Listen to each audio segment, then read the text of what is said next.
31st, and it is Mississippi State on its way to the Peach Bowl. Down near freezing. Fortunately, there's not much wind. If it was windy, it would be an awful day here today. It is cold, and we've had a few showers and a little bit of sleet in the area. And since they've been battling for the Golden Egg, Ole Miss has really dominated the series. Mississippi State has won the toss. They defer. Ole Miss will have the football to start the game. And Greg, this really is a special game this year, not only because of the rivalry, but the fact that both teams are having good years. They both won 7 of 10. They're both headed for bowl games. So really what we're seeing here today in this rivalry is a very rare occurrence. Very rare, Bob. There's a chance for Ole Miss to play with a team, Mississippi State, who was chosen to be one of the top teams in the Southeastern Conference at the beginning of the season. Ole Miss picked 12th in the conference overall, but the Rebels have had a good year, and now this is a big game for them. As you mentioned, both teams on their way to a bowl game, but it's an SEC game, and Ole Miss would love to just take this one away from Mississippi State. Chris Gardner, the senior out of Brandon, Mississippi, is the kickoff man for the Rebels, or rather for the Bulldogs, as Joe Woods is one of the return men. He's a freshman wide receiver out of Union, South Carolina. Mark Smith, the freshman quarterback out of Wesson, Mississippi, is back there with him. Well, Bob, we get a chance to look at the Ole Miss offense first and see if Philpott can get things going. Jackie Sherrill's defense comes on. You mentioned how well they've played, so it's going to be a test early for the Mississippi State defense.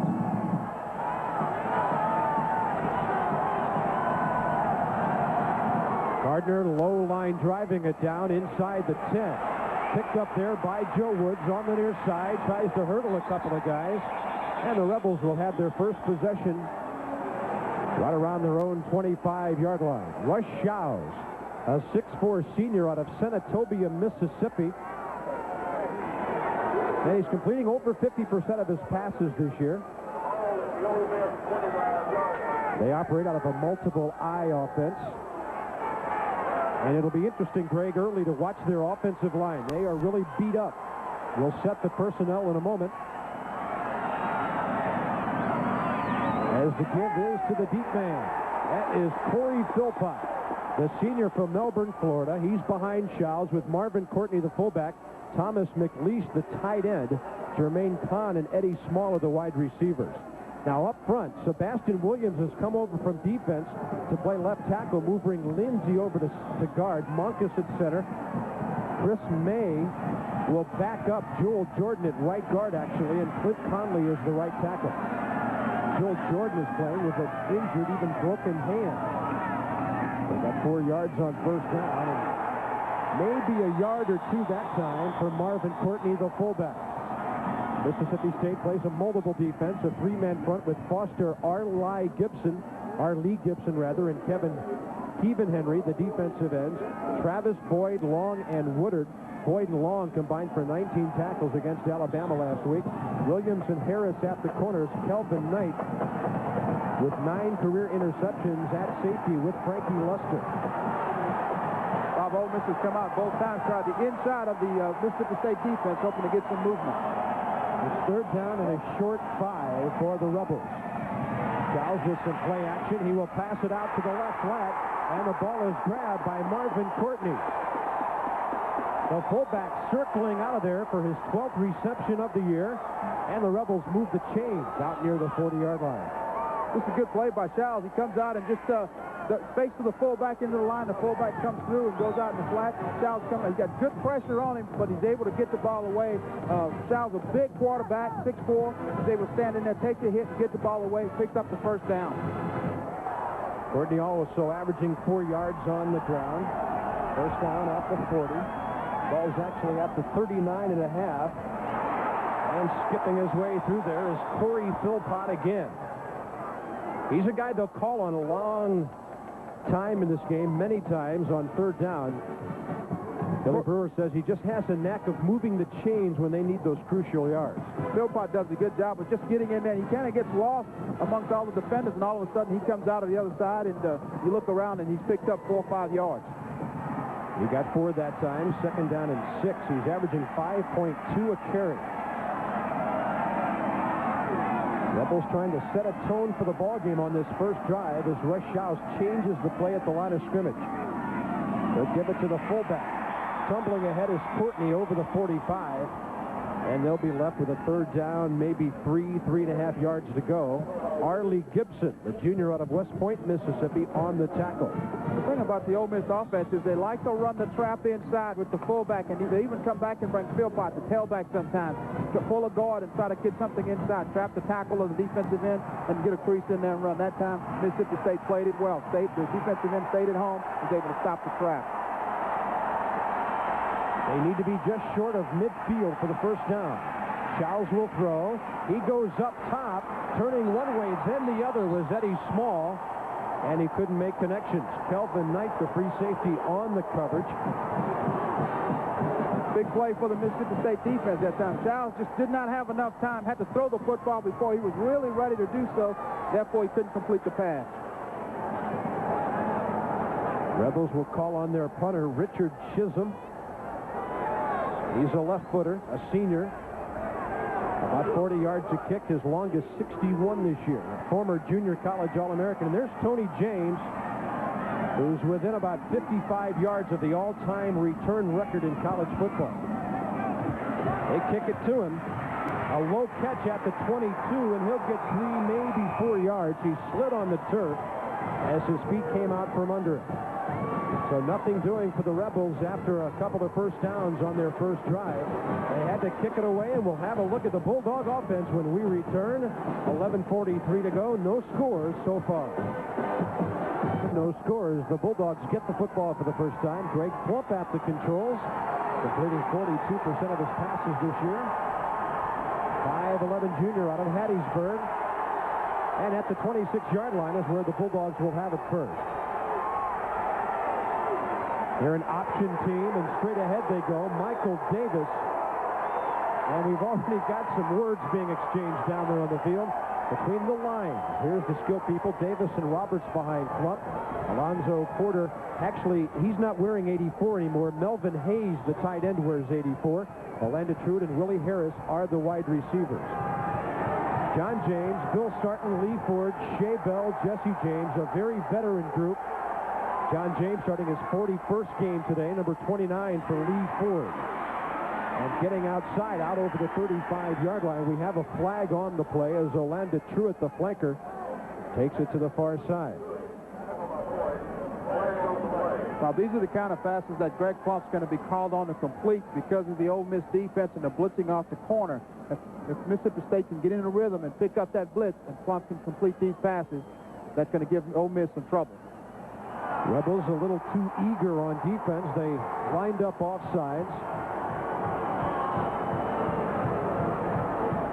Offside, defense, penalty is declined. Joe Lee Dunn doesn't have a lot of depth on his defense. They'll play a 2 to a 7-man front. It's Ford, Mays, and Brown officially with 4 linebackers. Thomas and Jackson to the outside. Ware and Dotson, outstanding player on the inside. And Boyd and Amos, Dixon and Collier in the secondary. On a first down at the 37, Kenny Roberts into the line, and the Rebels stacked that one up pretty well. Ole Miss in the top 5 in the nation, only giving up 86 yards per game on the ground. But Mississippi State runs for about 204 yards a game. Well, the thing that Ole Miss does defensively is they almost invite you to throw the football. If you look at the wide receivers, they're going to have man coverage. And Ole Miss gives you a lot of cushion, gives a lot of room for those wide receivers. As the quarterback can pick up the blitz, get rid of the football before it gets to them. Ole Miss is going to have some problems adjusting defensively. After a gain of 1, Truitt is the motion man near side. Plump rolling that side, nobody open, and then he throws it to Truitt, who's right in the middle of a bunch of traffic. There are flags on the play. Now that's one of the most unusual patterns you'll ever see. Coming to the near side to Truitt, tackle, and then ending up on the other side of the field to receive a pass while your quarterback is just about in the grass. And another penalty against the defense. Well, it's just a good job. The defense got started a little quickly. You take a look at Plump. He fakes and just turns around. He wants to roll out, but Ole Miss has the blitz coming from that side, and Plump just keeps his balance and is able to get the football off. Just a good pass, and that's what he has to do to get this offense going for Mississippi State. Offside, defense, 5-yard penalty, repeat the down. That'll make it 2nd and 4. Michael Lowry from free safety, a freshman who backs up Tony Collier, putting some quarterback pressure on there. And a heads-up play by Plump, who was spun into a 360, looked up and still completed the pass. Good job with the quarterback, just knowing where he is and got rid of the football. I'm sure Jackie Sherrill and his coaching staff were a little nervous on that play. Usually when you do that as a quarterback, it ends up being an interception. Well, the officials have their eyes on the sidelines in this one. They call an official's timeout to move the Rebels back behind that thick white chalk line on the near side. Ole Miss just getting a little excited about this football game, and everybody wants a part of this, Bob. Even the guys on the sidelines wants to get on the field. The young men who play for college football teams but aren't the stars, even the guys who don't get to play much or at all, they'll still tell you that these kind of games are special, just to have the uniform on and to be a part of it.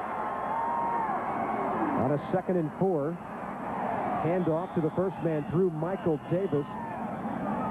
Bulldogs very close to a first down. They needed to get just beyond the 47. Chad Brown on the tackle. And there's a good look at Michael Davis out of Morton, Mississippi, a sophomore who's already racked up about 880 yards in his young career. 13 rushes, 54 yards against Alabama 2 weeks ago when the Bulldogs had a chance to beat the Crimson Tide. They did the Mississippi State defense played well. The offense just put the ball on the ground a little too many times. Those Davis's stats in this his second year. On 3rd and 1, Truitt came to the near side. Nobody's there for the quarterback, and he will be sacked. Cassius Ware was there. Lynn Ross was there.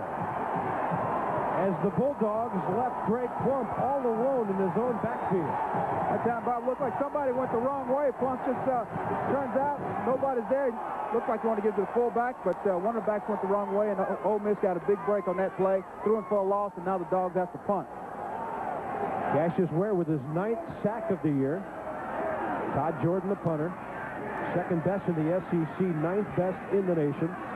And Jermaine Kahn is the return man. A low kick, they'll let it hit. Takes a great bounce to State, down inside the 5, and it appears they kept it from going into the end zone. The Rebels will be back at about their own 3-yard line as Walt Harris, a cornerback on special teams, was the man who batted the ball back. 8:33 to go, first quarter, no score. And here's the word coming up from your local station.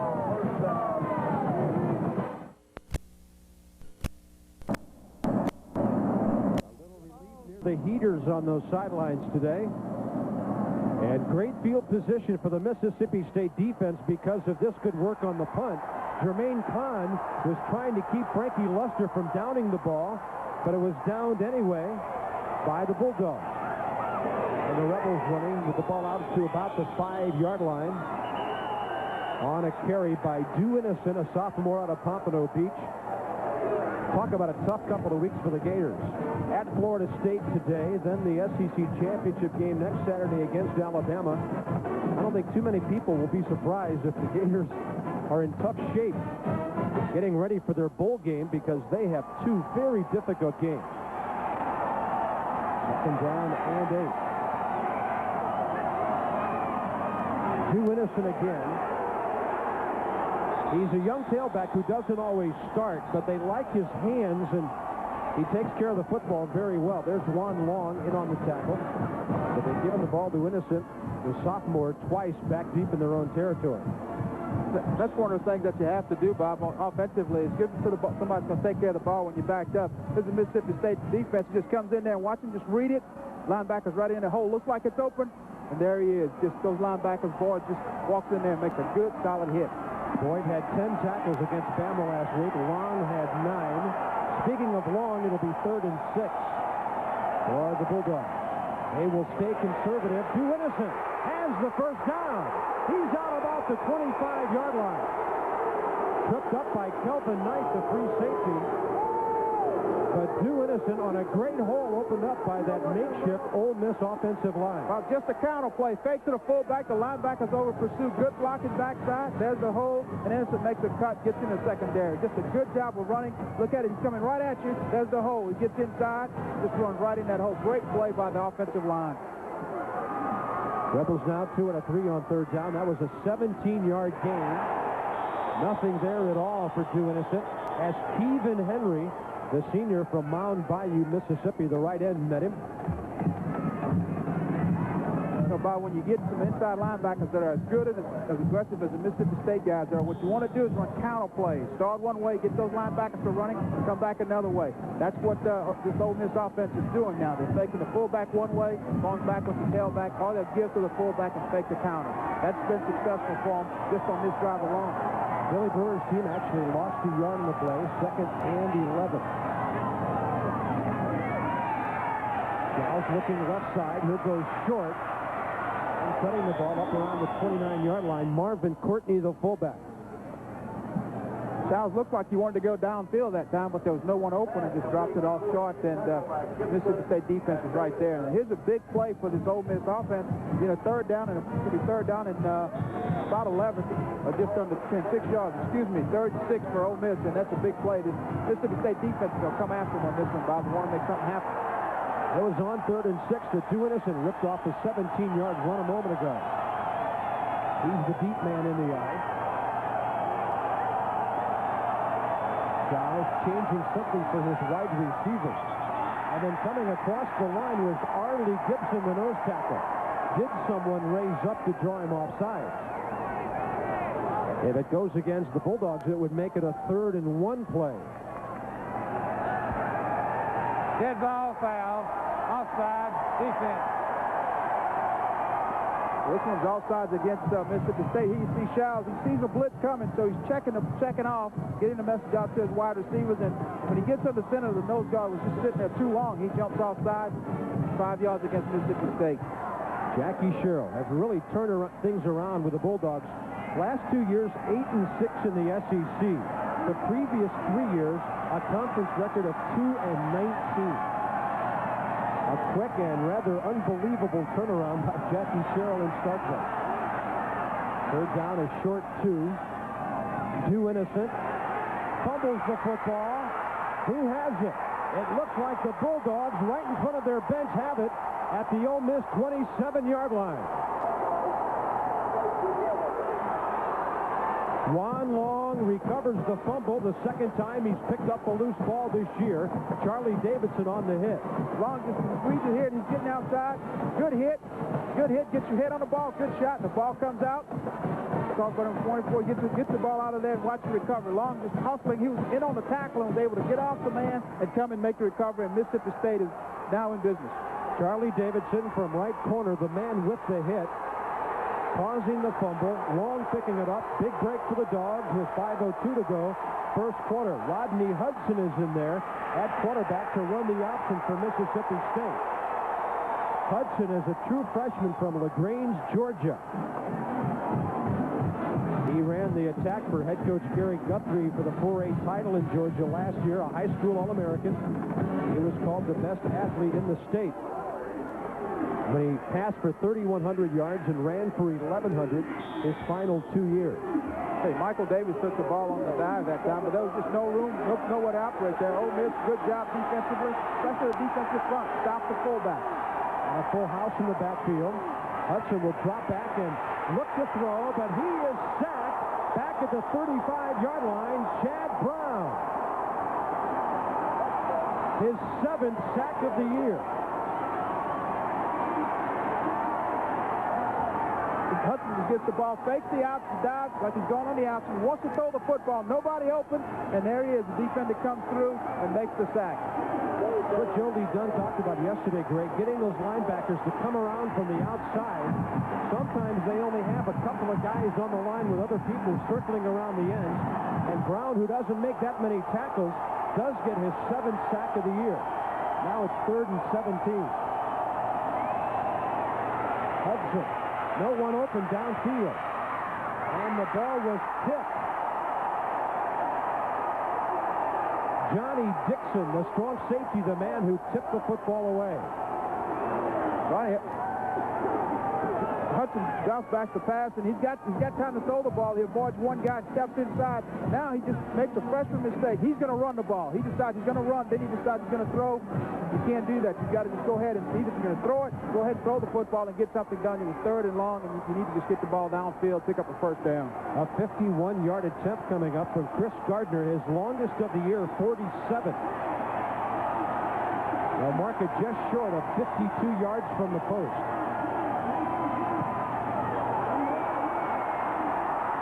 Drifting well off to the side. It was short as well. And a big defensive series for the Rebels. Mississippi State got the ball inside their 30-yard line. They end up trying a 52-yard field goal, and the game stays scoreless. The rushing champ, Corey Philpott, though, is second. And in the receiving end, it is Florida's Willie Jackson on top. Hastings of Georgia. We have Eddie Small of Ole Miss, 37 catches coming in. And the kicker might have got roughed up a little bit here. I think Ole Miss may have gotten away with one. There guys, just goes down. Tony Collier's the guy that for Ole Miss that came in and rolled into the kicker. Big defensive series for the Rebels.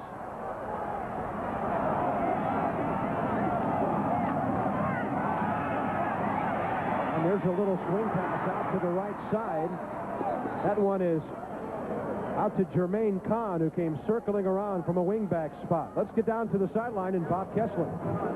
Larry Templeton, the athletics director, is with us. Larry, a lot of speculation about Jackie Sherrill's future at stake. Can you update us on the situation? Well, I think we'll have an announcement within the next 4 or 5 days that'll make the Mississippi State people mighty happy, and it's just one that Jackie and I have been talking about for several weeks now. Yeah, he's a hot commodity. He's been rumored a lot of places. I guess you're happy if he'll decide to stay. Well, he's done a great job bringing our football program to the level in the Southeastern Conference that we wanted, and we're excited about where he's going with it, and we look forward to many more years' relationship with him. Not only is getting Coach Sherrill to stay big, also you got a lot of construction going to upgrade the football facilities there. Well, we just completed a $1.1 million expansion of our indoor complex, adding a new football locker room and a brand new weight room that's about 40 yards long. And going to bowl games back-to-back years is good. That helps. So the folks can still, lots of tickets available for the Peach Bowl for Mississippi State fans? We still have a few left. We asked for 15,000, and in 1 week we sold 11, but we think maybe we can get a few more. Larry, thanks a lot. Thank you, Bob. Larry Templeton, the athletics director at Mississippi State. 3rd down and 8. Jermaine Kahn receiving that pass, swung out to the left side. Mark Woodard came up to get him from right outside linebacker, and the Rebels don't go anywhere on that offensive series. Good job by the Mississippi State defense. They're only giving up 131 yards a game on the ground and only gave Alabama 106 2 weeks ago. Mississippi State does a great job, Bob, of just running to the football. If you look at anything that's thrown outside, that's the defensive lineman that hustle out there and get to the football. Cody James has a return for 5 yards. He's 51 away from the all-time NCAA record for return yards. Left-handed Chisholm sails one beautifully. It sends James back to the 17. And he'll get about 8 yards on that return. A long kick. Paul Head was the man who made the tackle on special teams, getting Tony James down after a booming 54-yard kick. All of it through the air by Richard Chisholm, the senior. Just a good punt, but the other problem for Mississippi State is the punt was over the 1.5 mark, and State had the return set for the other side, so James could not get back to his wall, and good coverage by the Ole Miss people, not allowing him to get over across the field and take the ball up the field. Greg Plump, the junior, back in there at quarterback for Mississippi State. 1:50 to go, first quarter, no score. He will option left, has a man with him on the corner, but he will keep it. And he's pulled down on a good defensive play by Cassius Ware. Good job, Plump, that time, getting the ball to the corner on this Ole Miss defense, but he just waited. Plump waited a little too long to make his mind up. He should have just went ahead and pitched the ball early. He could have gotten some yards from his back. A real makeshift Mississippi State attack. They lost Sleepy Robinson, their exciting senior quarterback, with a knee after 4 games. They lost Kevin Bowie, a junior, in the first game of the year against Texas. They will be able to redshirt him, though. 2nd down and 8. Plump quickly out to the right side, Orlando Truitt, but right there is Johnny Dixon all over him. Good job by Johnny Dixon running from the inside out to make the tackle this time. Just a quick out. You watch Plump just raise up, sees the man open, and throws it out there. The linebacker's able to get outside and make the coverage. They had double coverage. Danny Boyd, the left corner, number 6, was coming up to help. There's Johnny Dixon out of Harvey, Louisiana, an All-American formerly at West Jefferson High School there. Honorable mention All-American in the Ole Miss backfield last year defensively. 3rd down and 7. Flag goes down. Plump completes it left side. Out to Willie Harris. But there is a flag on the play as Harris had enough yardage for the first down. Dwayne Amos, the right corner, on the coverage. Illegal motion against the Bulldogs. Jackie Sherrill considers Willie Harris a first-round draft choice or a top second-round pick. As good as there is, he says, he has a chance to be. Harris does a good job of just pushing the defensive back off and then settling in there and make the catch. Got the ball, good catch, but penalty against Mississippi State, and it's going to bring it back. 2 men in motion at the same time on the offense. Repeat the down. Bulldogs had 2 men on the move. Clock runs now with 25 seconds to go in a scoreless first quarter. 3rd down and 12. Orlando Truitt in motion.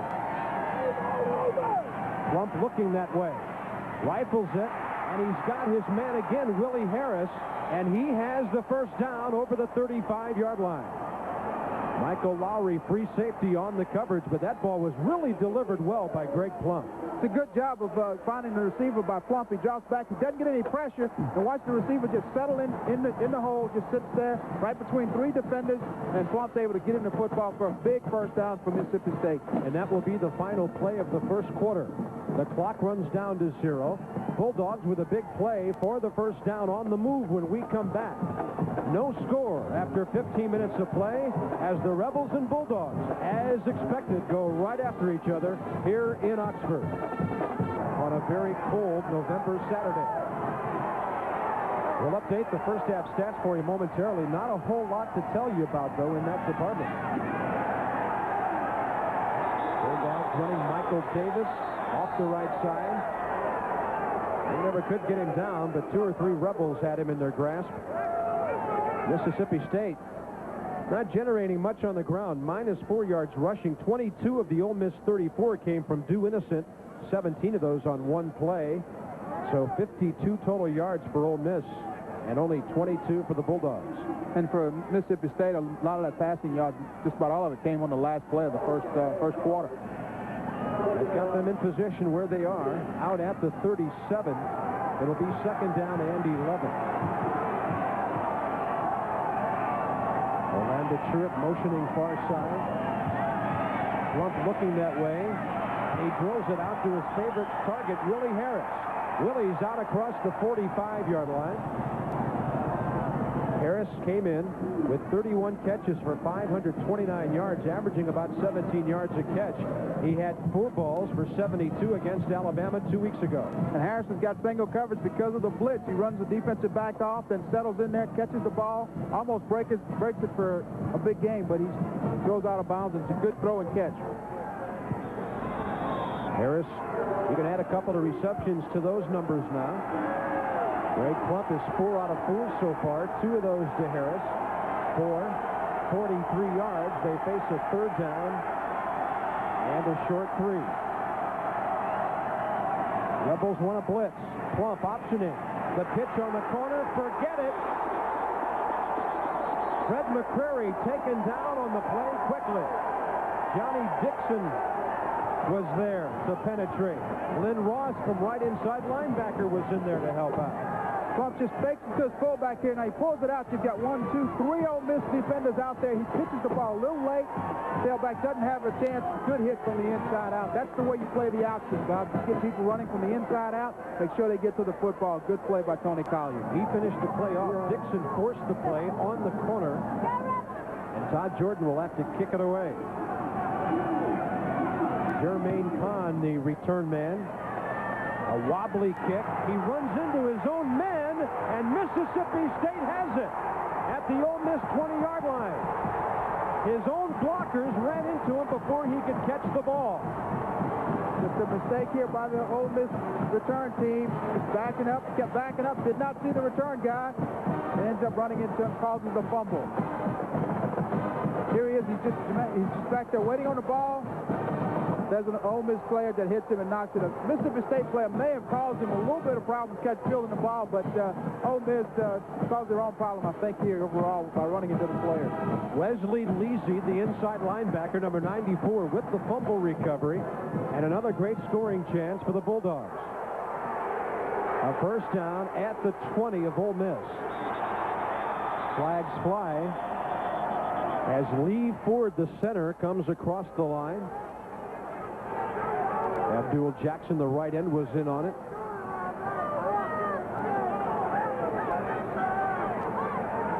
Dead ball foul, offside, defense. Offsides against the defense, Jackson. He's a sophomore who leads the Rebels in tackles. He was a little bit too eager to get number 104 on that play. Just eager to get in there, and I tell you what, now it's a first and 5 for Mississippi State inside the 20-yard line, and this is a big series for the offense here, big series. Full house in the backfield, a wishbone look for the Dogs. First man through, and that is Michael Davis, the fullback. Nothing much there. Dwayne Dotson came up from inside linebacker to plug the hole. Dotson, such an interesting story. A former Tennessee Volunteer 2 and 3 years ago. Now he's one of the mainstays of that Ole Miss defense. I tell you, the Ole Miss defense, watching, just not giving any movement at all to this Mississippi State offensive line. Controlling the line of scrimmage, Ole Miss is, and making the tackle. Brings up a second down and 5. Just no place to run inside there. Dwayne Dotson doing a good job of filling the backside and making the tackle. He's a big play man. Their leader in sacks with 9. Second down and 5. Angling right side, but unable to get outside. Kenny Roberts. Abdul Jackson atones for his offsides by making a good play as Roberts was just about ready to angle that thing outside. Abdul Jackson just does a good job. He just believes what he sees, reads the ball going outside, and if he's not there, there's no telling how far that ball goes. May have gotten into the end zone. Mississippi State rushing today 11 times for 5 yards. Jackson and his teammates set up a big third down and 5.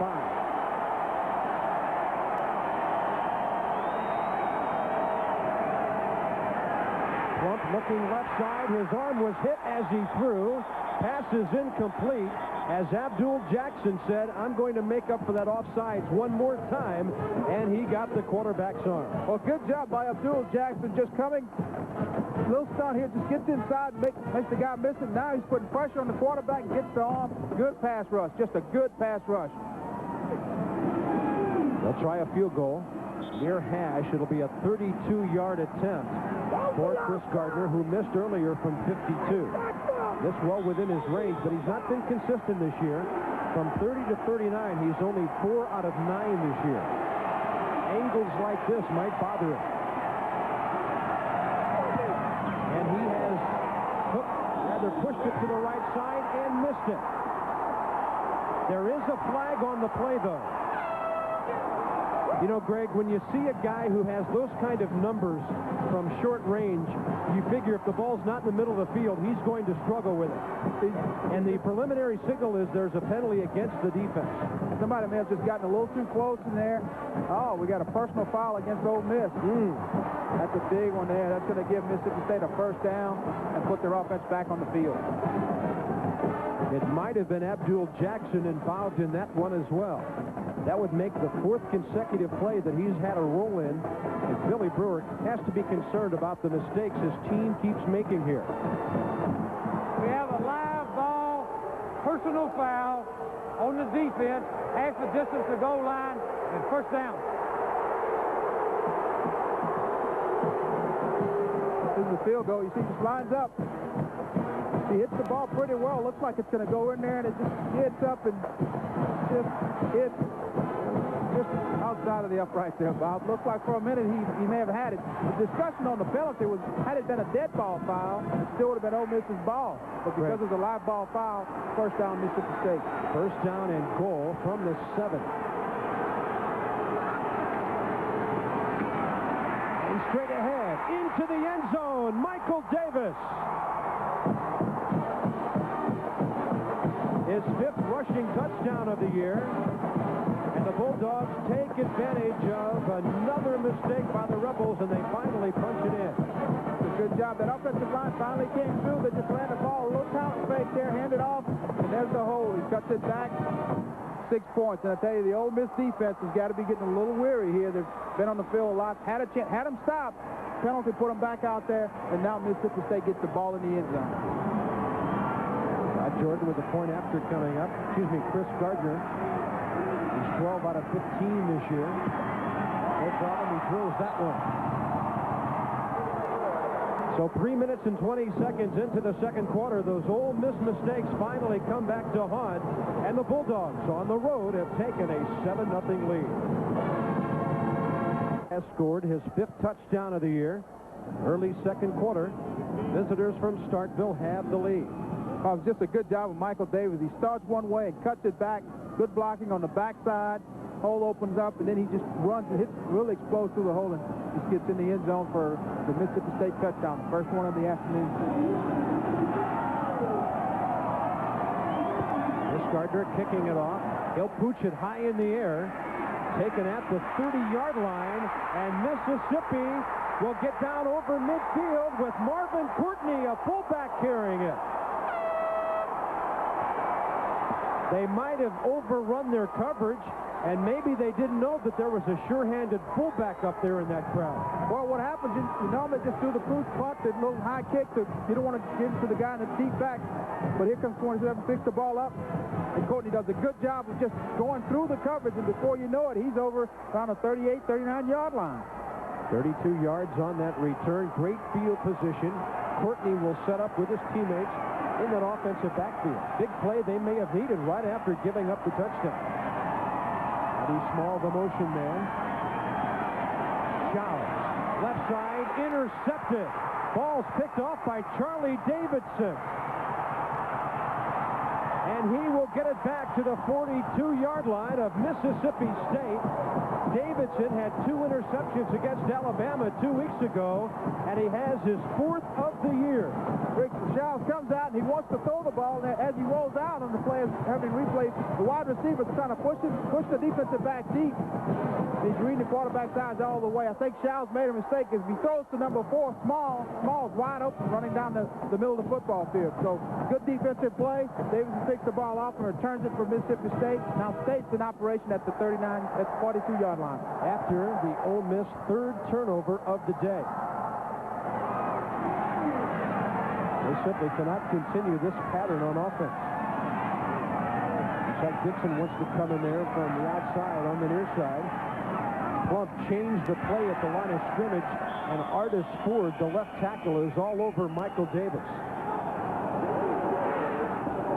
No place to run. This time Mississippi State does a good job inside defensively and not allowing the run, but Mississippi State's taking an awful long time at the line of scrimmage. If you watch Plump, he gets up there and he's looking to the sidelines for some help from his offensive coordinator, Watson Brown, making changes and making calls at the line of scrimmage.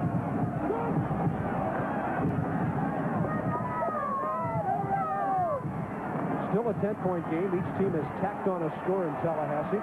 That should be a shootout with those 2 offenses getting together. Plump drills it near side. Ball is caught inside the 45. Pulled down there by Willie Harris, but there's a flag back at the Mississippi State 41-yard line. I tell you, Willie Harris is getting all kind of room to operate over here against the defensive back. But again, illegal motion against Mississippi State. That's going to bring this ball back. These teams are very, very much up for this one. Seeing a lot of mistakes here in the first half. Some over-eager mistakes. A couple of offsides, some illegal motions, a personal foul that really hurt from the Ole Miss standpoint. On the offense, 5-yard penalty, repeat the down. Mississippi State, if they could just keep things under control and not make those mistakes they're making, they could be further ahead in this football game than they are right now by score 7-0. And making a 2nd down and 14 coming up. 10:38 to go, first half. 7-0 Mississippi State. And the officials We got the official stepping in, but I think the play clock down at the end of the end zone just went out for whatever reason, so they need to reset that, and Mississippi State can come up to the line of scrimmage again. Yeah, it's on 0. Now it resets.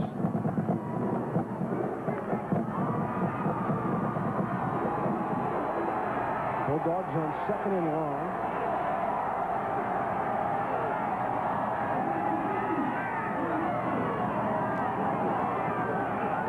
Changing the play again. Still has 5 seconds to get it off. And he will look up top over the middle. He's got Truitt. He's inside the 20, and he's wrestled down inside the 15. Orlando Truitt getting behind Tony Collier. When you come with the blitz defensively, that leaves you vulnerable on the corners. You got man coverage, and that time Slot was able to find his receiver. Watch the wide receiver. He's got the man in the slot. The man in the slot. He knows he's got single coverage. He's just going to run up the field and take it to the middle of the field on a little post, little slant pattern. And Plump's going to get plenty of time. There he goes. He's inside of a defensive back, and there's nobody home because of the blitz. And a very good play by Tony Collier to keep him from scoring. First play down inside the 10-yard line. Michael Davis on the left side. Ole Miss is coming with the blitz almost every play, as we knew they would before the game. That's the way they like to play defense. But Mississippi State's able to pick up the blitz, do some adjusting on the run, and get some good yards from each play. It'll be 2nd and short.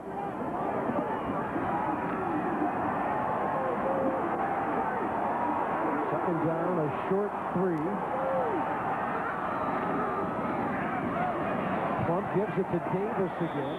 Nothing at all there. Chad Brown, the right tackle, was there to stack it up. His 4th tackle of the afternoon already. Going to bring up a 3rd down, about 3 for Mississippi State offense. And I tell you, Mississippi State that time ran the option, but they ran right into the blitz of Ole Miss. Look for Plump to try to adjust that a little bit. If he can pick up that blitz when he's going to run the option and change the play and run it away from there, it could be a big play for him. 3rd down and 2.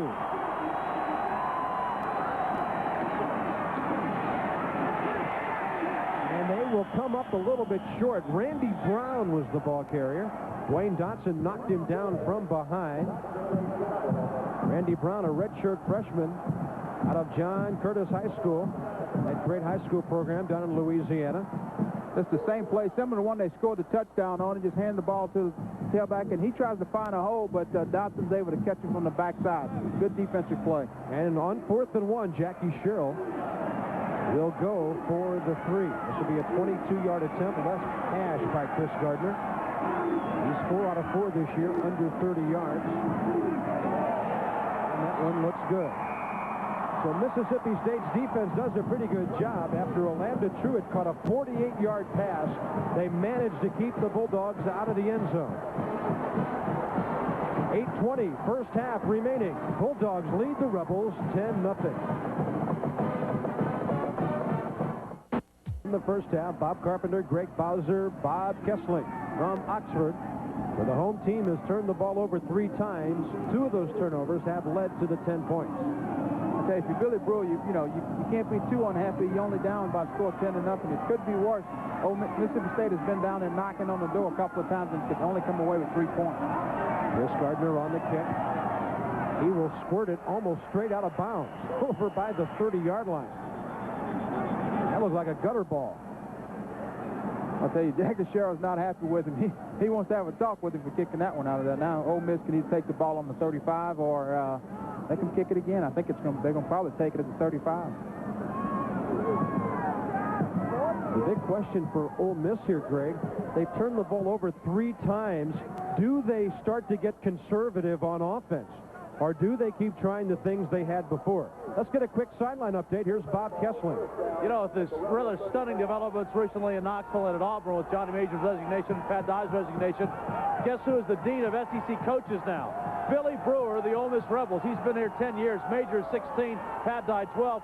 And look who are right behind Brewer. Sparky Woods at South Carolina and Ray Goff at Georgia. But now Billy Brewer is the dean of the SEC coaches. Well, it certainly is a year of transition in the Southeastern Conference. Johnny Majors, by the way, coaching his final regular season game today as the Volunteers play at Vanderbilt. Thad Dye coached his final game yesterday, or Thursday rather, as Alabama shut out Auburn. Hard to believe. Second down and 8. Option. Philpott, nice grab as Showers threw it behind him. The ball was ripped away by Charlie Davidson, and Mississippi State has it again. I tell you, it was a good catch by Philpott, reaching behind him to catch the pitch, but then when he got it in, Davidson was right there and stripped the football away from him. Big defensive play, and this play starts out like it's going to be okay, but then the pitch starts to indicate what's going to happen. You see Showers coming down the line of scrimmage, gets pressure, pitches the ball behind Philpott. He does a good job of picking it off, but then Davidson reaches in, strips him of the football, and Davidson recovers. Now 4 turnovers by the Rebels. They could have given up 13 points, but a field goal was missed. Then the touchdown and a 22-yard field goal by Chris Gardner. And again, Mississippi State has the ball in Rebel territory at the 37. 7:38 to go in the first half.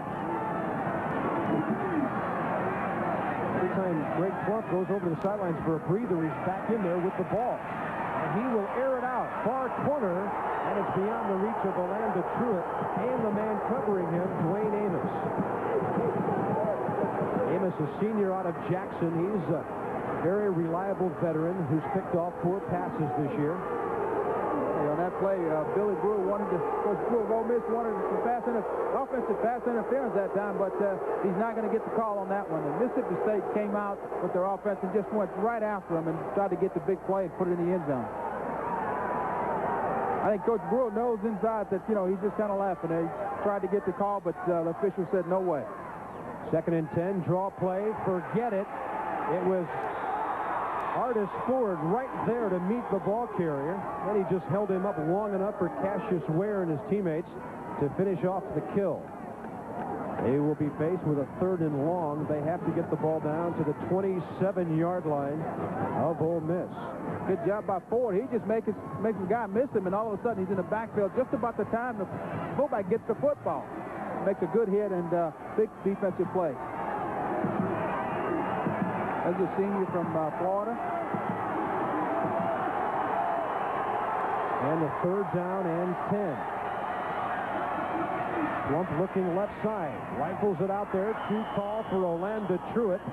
This Ole Miss defense, you got to give them a lot of credit. They've been out there a long time in this first half. And they will force a 4th down play. Probably a punt coming up. You got man coverage out there. The inside receiver just runs an out route. He was open. Just the ball just dropped it. Would have been a big play. May not have gotten the 1st down, but it would have been a big play for the offense, and would have gave Jackie Sherrill an opportunity, perhaps, to even consider going for it or put him in range for try field goal. Todd Jordan. Mississippi State will kick the football with no return men back there. Jordan had a 50-yarder earlier today. He'll want to get this one out of bounds somewhere down inside that 15 or 10. He will pooch it down the middle of the field, and his cover guys can't reach it. He didn't hang it up very long. And the Rebels get a bit of a break. They'll get the football back at their own 20-yard line, down by 10. But the big question is, what will they do with the football? It's a good play. Showers drops back. Ole Miss has the screen set to both sides, and Showers decides to throw it over to Courtney, who got a couple of blockers in front of him and sees the 30-yard line. That's where he has to get for a 1st down. Puts his head down and gets the 1st. That's a big play for Ole Miss.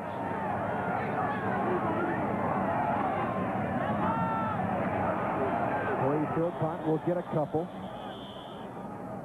Keevan Henry, the right end, senior, out of Mound Bayou, Mississippi, there to meet him. They've got an experienced front with Arlie Gibson and Tim Foster Jr. They've had to do a lot of adjusting to their linebacking core, though. They've had 2 left outside linebackers hurt. Senior Torrance Brown with an ankle injury that's termed as pretty bad. Keith Joseph with an ankle injury. He's a senior. Showers will roll right, look left, and way up top. Too tall for Eddie Small. Styles just turned that time. His receiver was covered, and he was under pressure. He did a good job of just throwing the football away. That was Jerome Brown, number 98, was in there pressuring Styles and forced him to throw the ball away. And Charlie Davidson was out there on the coverage, Greg. The way he's been making big plays today, you better keep the ball away from him. Davidson had good coverage, and Styles did a good job. The senior quarterback just got the football, threw it out of bounds, and start over again. Now they're 3rd and long. They're 3rd and 6, the Rebels are on 3rd down. It's another 3rd and 8 for them. Their own 33. Small motions far aside. Chow's looking that way. Waiting. Too tall. Ball is away and incomplete. Eddie Small, the intended receiver. And I'll say one thing. Russ Chow's was watching him all the way. There's not a whole lot of deception taking place on the part of the Ole Miss quarterback right now.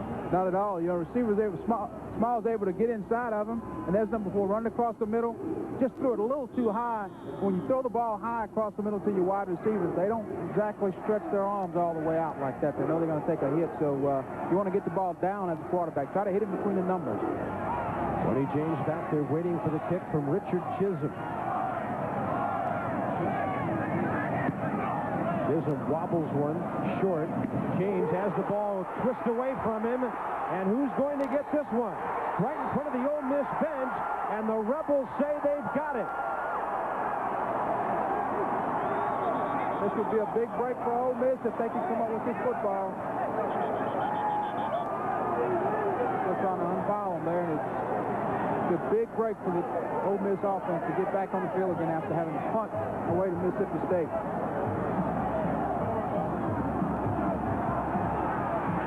The Ole Miss offense is on the field. Bob, I assume it's the ball. Never did see who came up with it. Might have been Danny Boyd. There's a punt just rolling around there. And there's number 6 coming in, and he appears to be the guy who fell on it. Boyd, good job. Heads up coming down the field and recovers the ball for Ole Miss. Just outside the 36 of Mississippi State.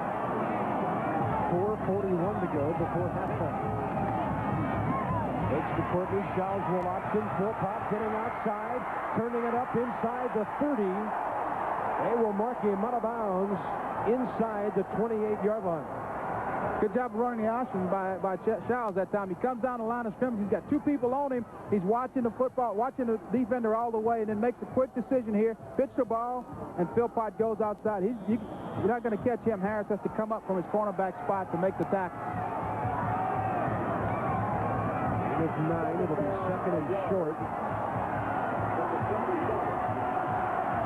We'll see if the Rebels do something less than or more than conservative here, but they won't. They'll give it to Philpott, and he will get down inside the 10.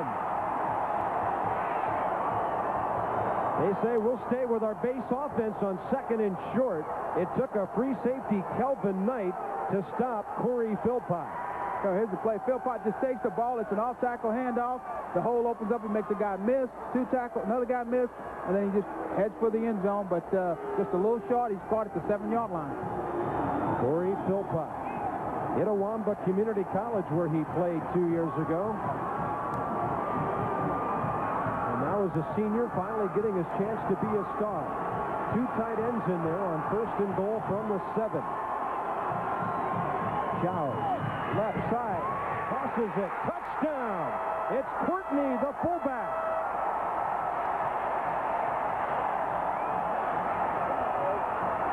Marvin Courtney with his 3rd touchdown catch of the year. Russ Chow's has thrown for his 9th touchdown of the year. And the Rebels take advantage of the Bulldog turnover and get on the board. They come out with a full house backfield. Just fake the option down the line, and he's wide open. Just lay the football out there, let him catch the ball, and Courtney gets the touchdown. Ryan Lee for the extra point. He got it through. What a kick. I'm surprised it didn't hit anybody in the helmet on the way through there. A knuckleball. He checks the turf just to make sure his coach knows something went wrong there, but he did get the ball over the crossbar.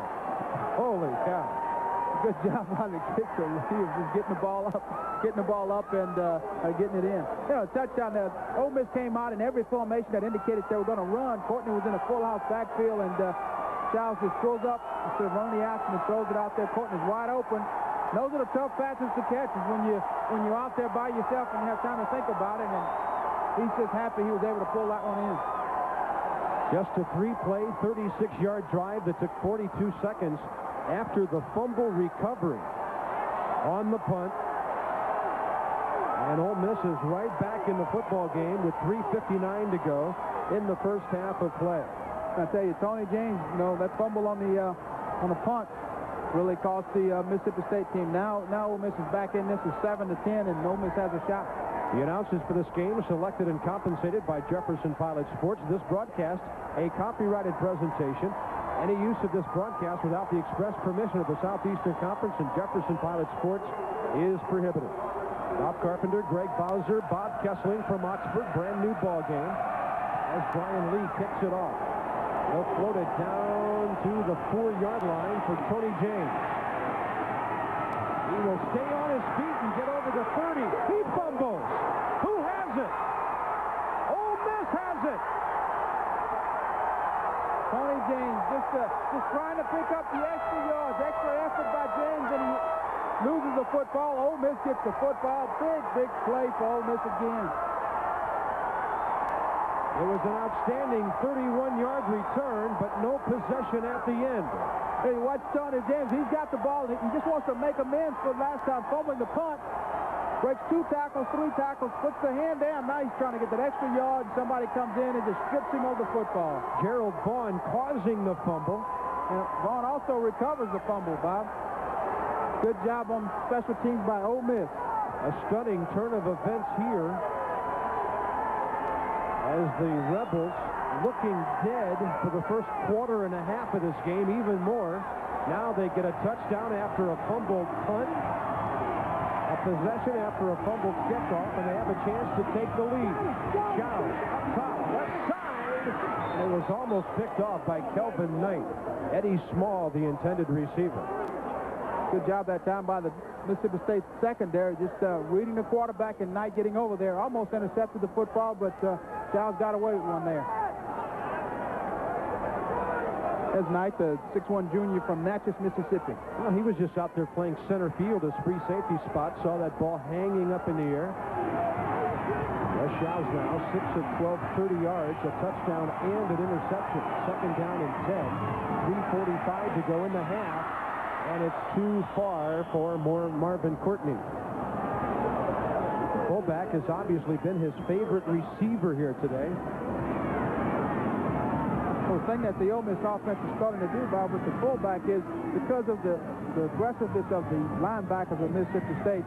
Ole Miss is running the fullback through the line of scrimmage, faking to him, and it's coming back with a little pass over there because the linebackers normally cover the fullback. And the guy's open. That time Styles just threw the ball a little high so Courtney to handle. Third down and 10 at the 34. Giles has Philpott circling to his right, gets it to him, breaks one tackle, trying to get outside, and he is taken down by, guess who, Daniel Boyd.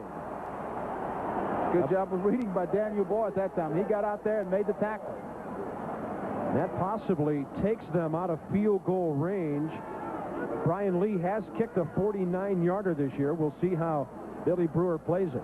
Boyd just fights through it, fights off a blocker and gets outside, makes a good open field tackle on a guy that could really just get away from you in Philpott. Just catches him by the heels and pulls him down. Well, I don't see the field goal kicker going out there yet. They tried one from where they would snap it.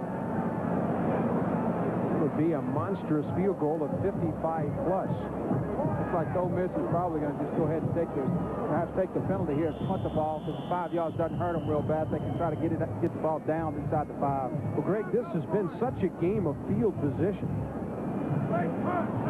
So Ole Miss, after having some nasty field position earlier, now has the better of it. And a delay of game against Ole Miss will move the ball back to the Mississippi State 44. Pretty irrelevant on the punt coming up by Richard Chisholm. Hopefully that'll give the punter a little more room to operate and maybe try to get an angle, kick the ball out of bounds. And James is back to return. Remember, he's fumbled the last 2 times he touched the ball. That is is Scott Gamina, a free safety who's back to return the kick if he gets his hands on it. This one really hangs up in the air. And a fair catch at the 18-yard line and a flag on the play. Well, looks like that one's going to be against Ole Miss. They didn't give him enough room to catch the football. You have to give him room to catch the ball, and he called for the fair catch, and there's the flag. Here it is. Just a nice short punt. Gamina gets underneath. Here comes the Ole Miss player, interferes with him, 66, gets in his way, but he's still able to make the catch. So linebacker Derek King was the first guy through, 66. What a game of mistakes and momentum this has been. Now Mississippi State will take over at its own 23-yard line with 2:25 remaining in the first half. 10-7, Bulldogs lead the Rebels. Truitt motioning near side, nobody there for Plump. Looks like a busted play. He will fire it out to the right side, a little too tall for Orlando Truitt. It's the second time today that his backs have left him alone back there. Greg Plump had to improvise. It looked like either the backs or Plump went the wrong way, but there was nobody there to fake the ball to. But Plump does such a good job. Once he gets set up, he saw the defender coming, was able to elude the rush and almost complete the pass to Truitt. Second down at the 24. Timeouts left. There could be a lot of strategy in that regard in the last couple minutes of this half. That changes the play. And a rather sloppy-looking draw play to Michael. Quarterback and fullback just about running into each other. Michael Lowry from free safety helping on the stop. I tell you, not a real clean handoff there, but Michael Davis gets the football and picks up some yards. Puts Mississippi State in a third down and short. Looks like it'll be third down about 4. They'll call it a long 3.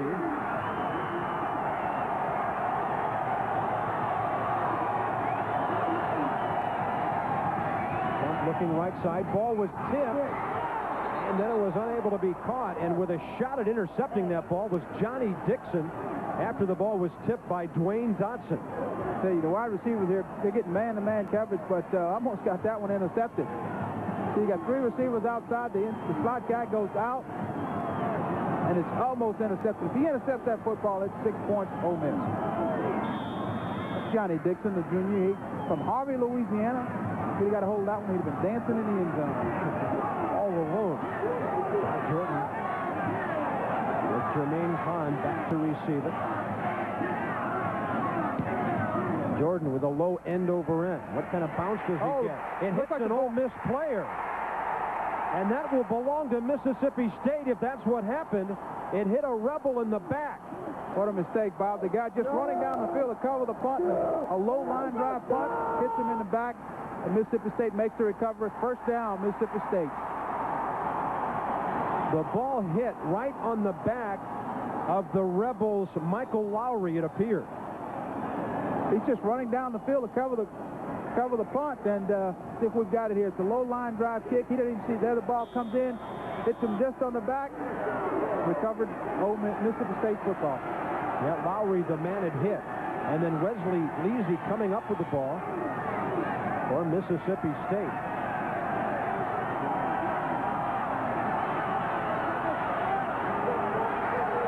First down off the 33 with a minute 27 to go. The play clock never got started there. And Plump, after a gain of about 8, will be pulled down to the 25-yard line. Mississippi State got away with one, Bob. The play clock, as you mentioned, didn't start. Plump took a long time at the line of scrimmage. If you watch how it happens, here comes the wing back. He starts around, looks at things, and there he is. He was at the line of scrimmage a long time, and Ole Miss had it defended. Plump just used his ability to take it up the field. I think the officials call a timeout. I think they've got some problems with the play clock as the officials discuss it. Yeah, now the clock keeps running while the officials talk about it.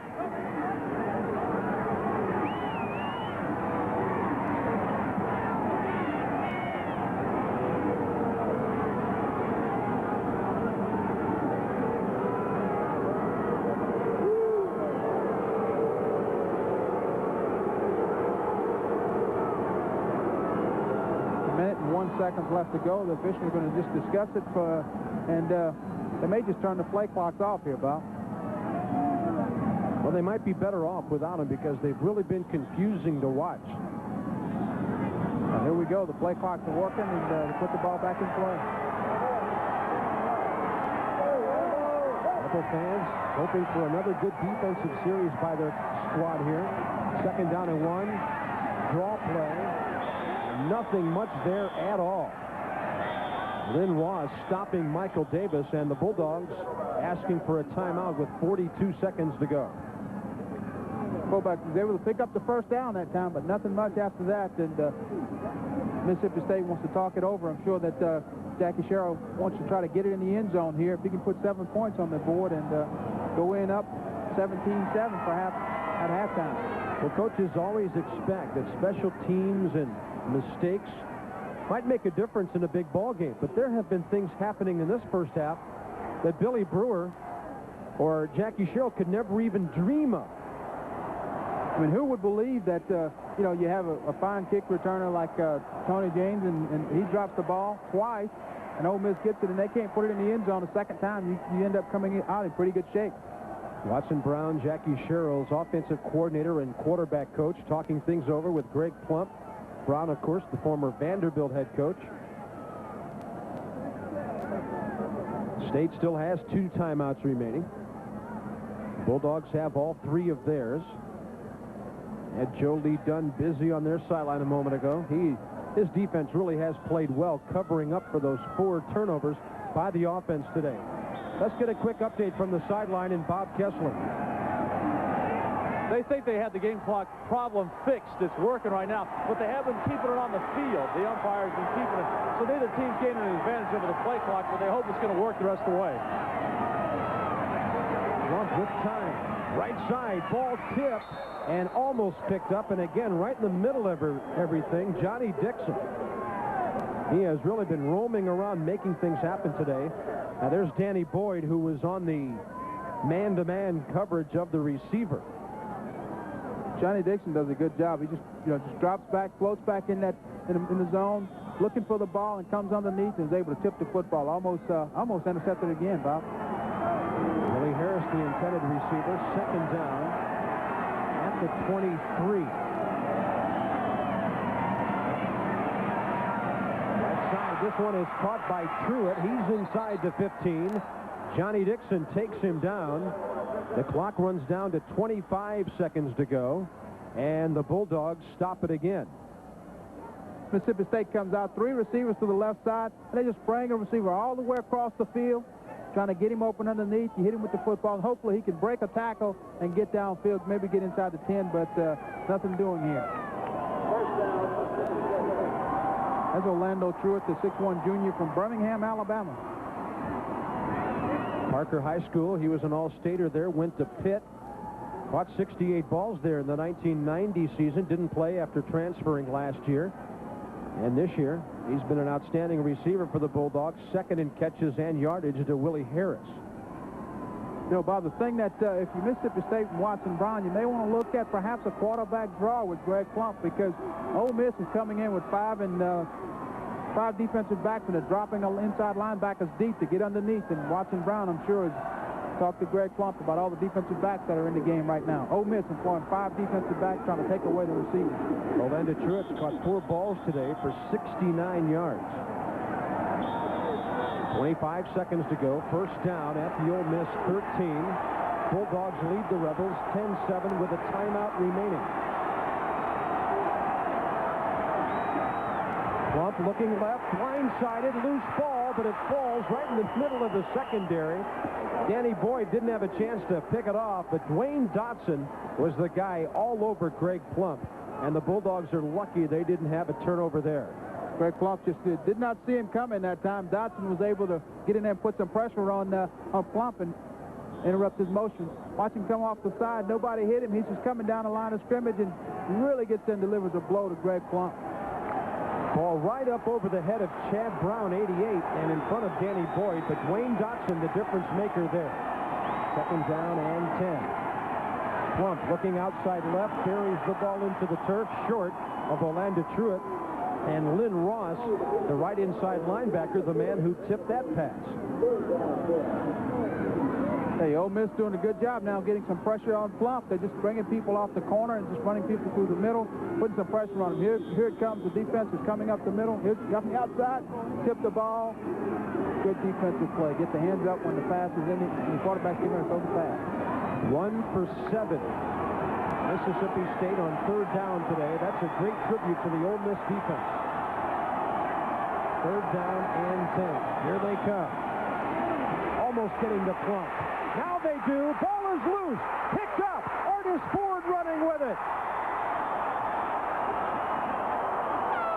And in the final 10 seconds of the half, the Rebels have stripped the ball away from the Bulldogs.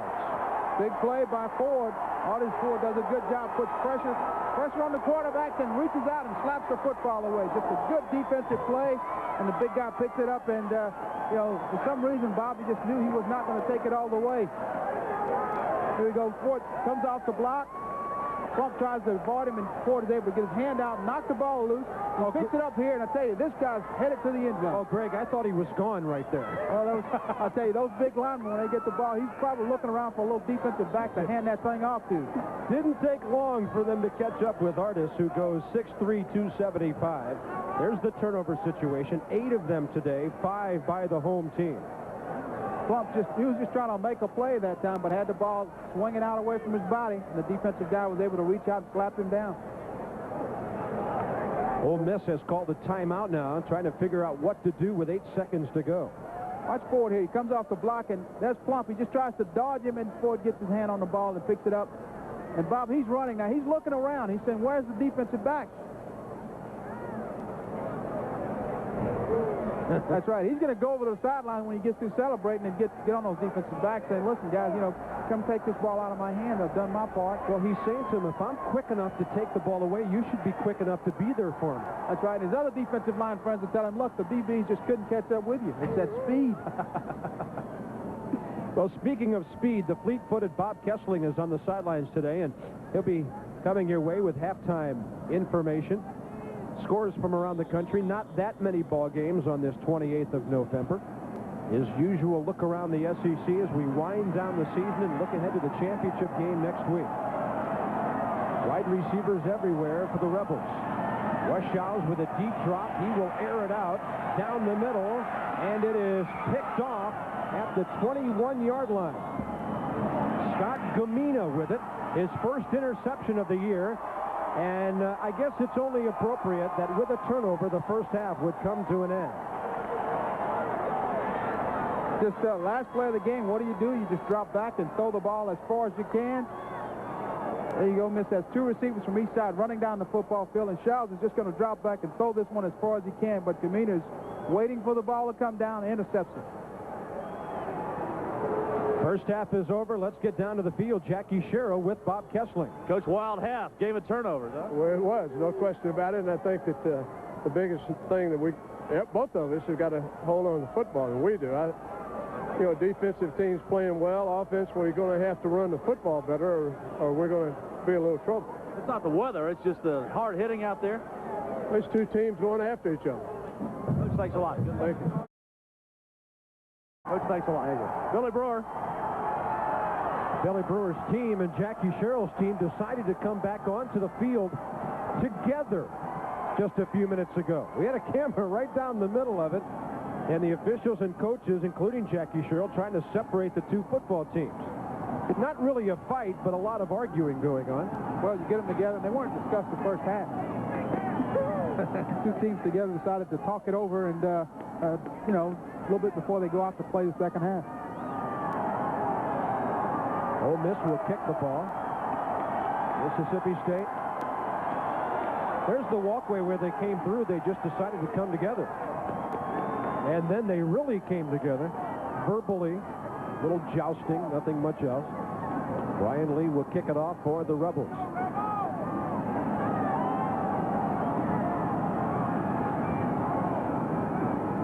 No thoughts whatsoever on what this second half might bring after what we saw in the first 30 minutes today.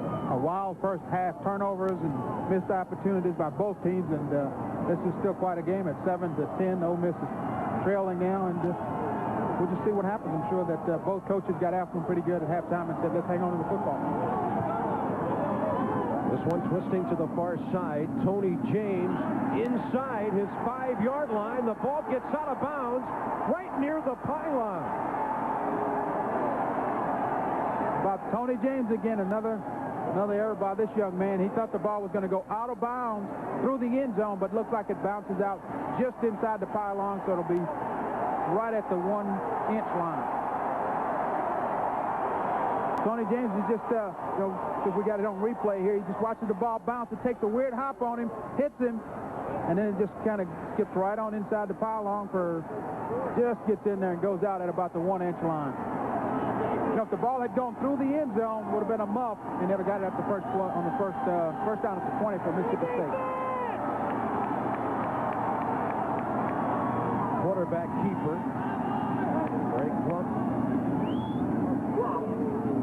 Start by the middle of the Ole Miss line. Have a 2nd and long in the shadow of their own goalpost. And, hey, Bob Kessling, did you get any swings in down there? I was ducking, I'll tell you that much. One of the problems they have is the Mississippi State locker room is right over there, and Ole Miss is right here. So both teams, if you see, have to come down those steps. So when you get a heated rivalry like that, both teams are trying to come on the field at the same spot. That's what happens. Sometimes the emotions get the best of the players, but luckily both coaches, especially Jackie Sherrill, stepped in and got them separated quickly. At the 1-yard line, it's Plump keeping again. On a crazy turnover day like today, not even wanting to risk a handoff. They'd be happy to get that ball out to about the 5-yard line and kick it away. Bob, they've got to get the ball out. I think that at some point, they may want to consider throwing here on this down just to loosen it up a little bit and not force their punter to have to punt the ball. If he has to punt from here, he doesn't have a whole lot of room between him and the line of scrimmage, and we may see Ole Miss come after him. That's why I said the 5, because that would give them 15 yards to the back of the end zone. A normal punt snap covers about 14 yards. 3rd down and 9. Play action. Out to the left side. Wobbly ball. Caught by Truitt over the 20-yard line. Wayne Amos on the coverage, but a huge passing play on 3rd down for Mississippi State.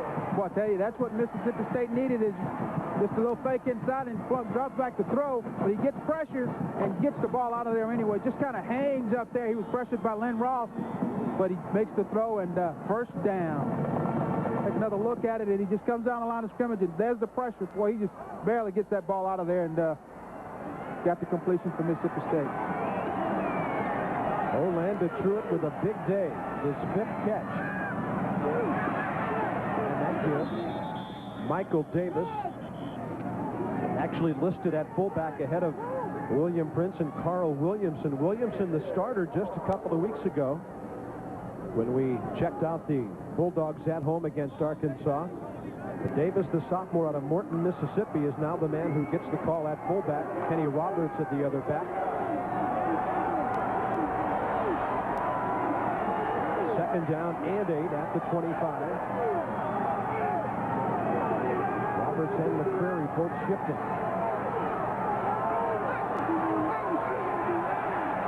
Play clock down to 1. They just got it off. Option right side.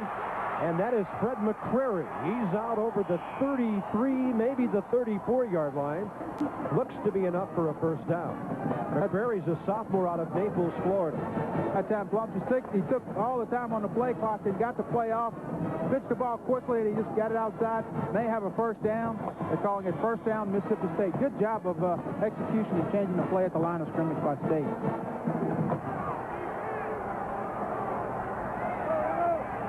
They've moved on this drive 33 yards out to their 34. Randy Brown skirting his way through. Brown, a redshirt freshman who backs up Kenny Roberts at running back. Wayne Dotson with his 4th stop of the day. This is a play that Mississippi State wants to pick up some more yards on 2nd down and not get caught in 3rd down and long again. That'll give the Ole Miss defense an opportunity to really come after him. Gain of 3, 2nd down and 7.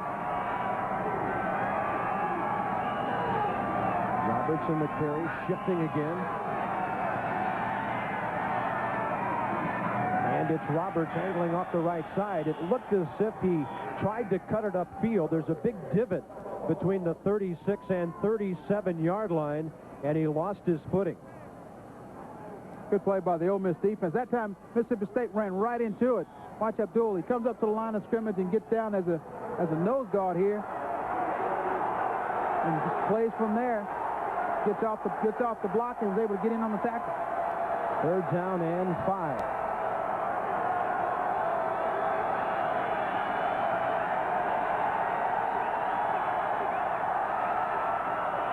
Plump will drop and look left side, and he will be sacked. Lynn Ross got him back at the 32-yard line. Ross that time came right up the middle. Right up the middle to make the tackle. We'll take a look at it. He lines up, comes right up the middle, hesitates, comes up the middle, and he's got the sack. Good job. Good defensive play. 3rd sack of the day by the Rebels. Lynn Ross, 5th sack of the year. And the kicking situation coming up for the Bulldogs.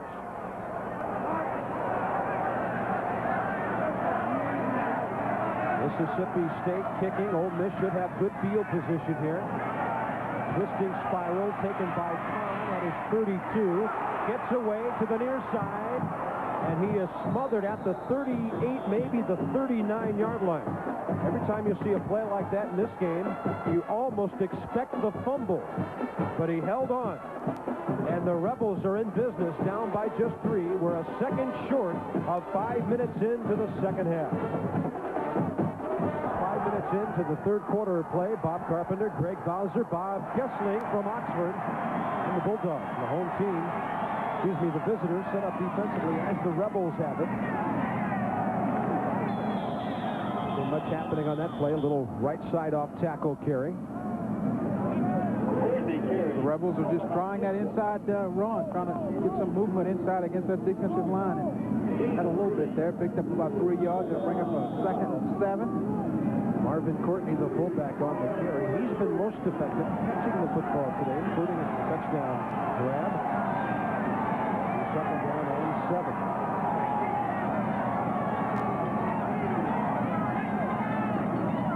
Charles taking again. He'll action right and keep across midfield down to the 46-yard line of Mississippi State before Arlie Gibson pulled him down. That will be a Rebel 1st down.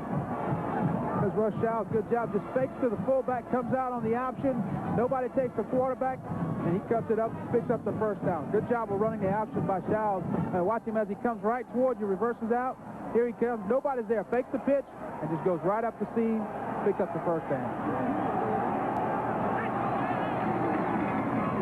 This time the first man through, and the Bulldogs do a nice job piling things up on Marvin Courtney this time. Mark Woodard, right outside linebacker. Daniel Boyd, who plays in the middle on the left side. Mississippi State beat the beaten-up Rebels last year, 24-9 in Starkville. All year long, the Rebels have been waiting to get this game on campus. First time they played here since 1972. Trailed all the way, but they're right in the ballgame, down by just a field goal.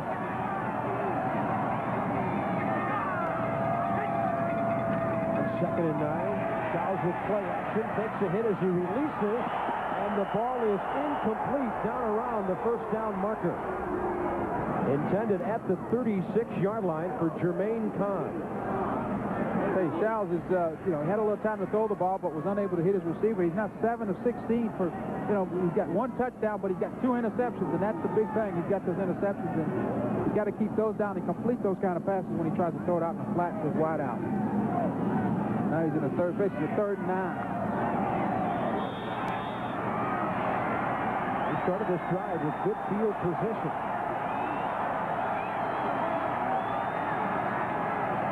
Small in motion. Giles looking that way, swings it to his back. Philpott over the 40, and he is bumped out of bounds short of the 1st down. Good coverage by the Bulldogs. Edward Williams came up from left corner to make that play. and you can hear the letter O being hollered all over the field. That's the second half of the word go. They want him to go for it. You know, it's a good pass by Childs. What he has to do is lead that tailback a little bit. Just throw it out in front of him. So he's got his momentum going up the field. That'll give him a chance to get the first down. But he's going to be just short. And Coach Brewer says no. He thinks he's going to punt it away. Mississippi State, on the other hand, Bob Shore will be in a punt-safe situation, watching for any fake. Scott Kamina is back there for the return. Standing at his own 10-yard line for the left-footed kick of Richard Chisholm. Chisholm spirals it. Inside the 10 at the 9-yard line. So Mississippi State will be deep in its own territory again, leading 10-7, and will be of their 9.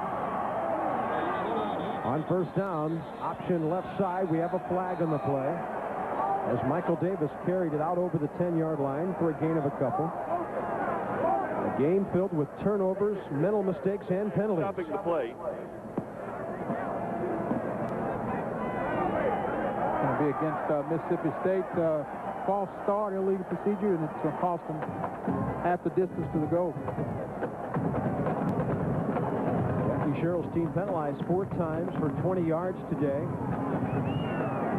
Really the biggest penalty of this game, though, when Ole Miss had stopped Mississippi State in the first half, got a personal foul on a 4th down play, and they paid for it.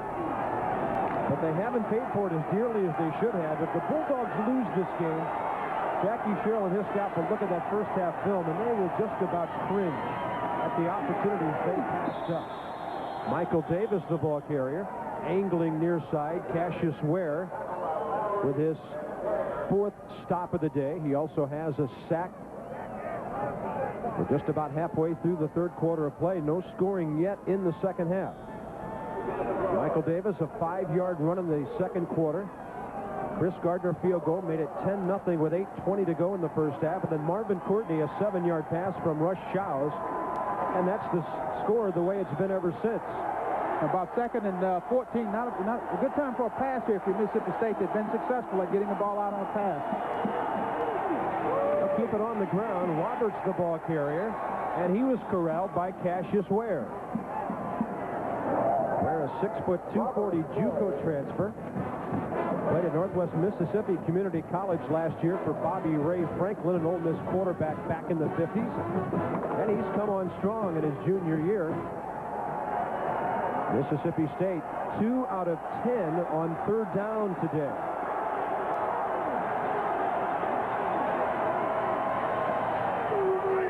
They threw last time 3rd down deep in their own territory. Rebels showing blitz. Draw play, forget it. Down around the 2-yard line.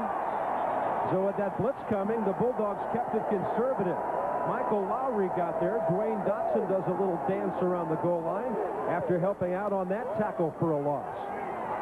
That time Greg Long saw that. He saw the blitz coming and wanted to make an adjustment, trying to run the draw just to sneak that fullback through the blitzing linebackers and defensive linemen. But Dotson and these other fellows will not have any part of it. At the rear of the end zone is Todd Jordan, who's averaging 40 yards on 5 kicks. Rebels should come out of this with great field position. Jermaine Kahn at the 40-yard line of Ole Miss. Nice spiral, sends him back to the 44. He'll take a hit, back up a bit, and now he'll get down to the 41, maybe the 40. A rather tense but nice return by Jermaine Kahn, and the Rebels are right in business in Bulldog territory. Good field position for the Ole Miss offense. They're about 40 yards away from taking the lead in this game. All they got to do is take their time and put it in the end zone. If you're Mississippi State, you just have to toughen up defensively. You had bad field position this whole 3rd quarter, so you know you're playing the football game in your half of the field. Great fans here today. This is as good an atmosphere as we've been a part of for any SEC game all season. They have really been in this one right from the opening kickoff. And dumping the ball away was Rush Shows toward the sideline. He was intending the ball for Marvin Courtney at the last minute. Walt Harris was pressuring the quarterback. And then on top of that, the Bulldogs had good coverage out there. Russ Shows is now 8 for 18, only 32 yards, a couple of interceptions, 1 touchdown. And he's almost had a couple others picked off, but Mississippi State just wasn't able to bring him in, and that was one of them. On 2nd and 10, Philpott straight ahead. Corey will get down to the 37. We talked earlier about Everett Lindsay moving from tackle to guard today. Watch number 64. He does a good job, just kind of bumps the guy and gets some room in there. Good job by Everett Lindsay. Picks up another man, picks up Miles, 6'2", trying to come across. He's a North Carolina guy out of Raleigh. All-American last year, All-SEC, his 3rd year as a starter. And he will play in the NFL. Small in motion, far side. On 3rd and 7. Shows rolling, dumps it ahead. Philpott. He's got the first down. They've had some other plays to their backs today when the backs didn't have much momentum when catching the ball, but that time Corey Philpott was moving forward in full stride. Good job with Shows. Just gets the ball out in front of him, let him run. There he goes, gets the ball out in front of him. He's able to keep running downhill, picks up the first down. Rebels have their 6th first down. They move it from the 29 of MSU with 4:40 to go, 3rd quarter.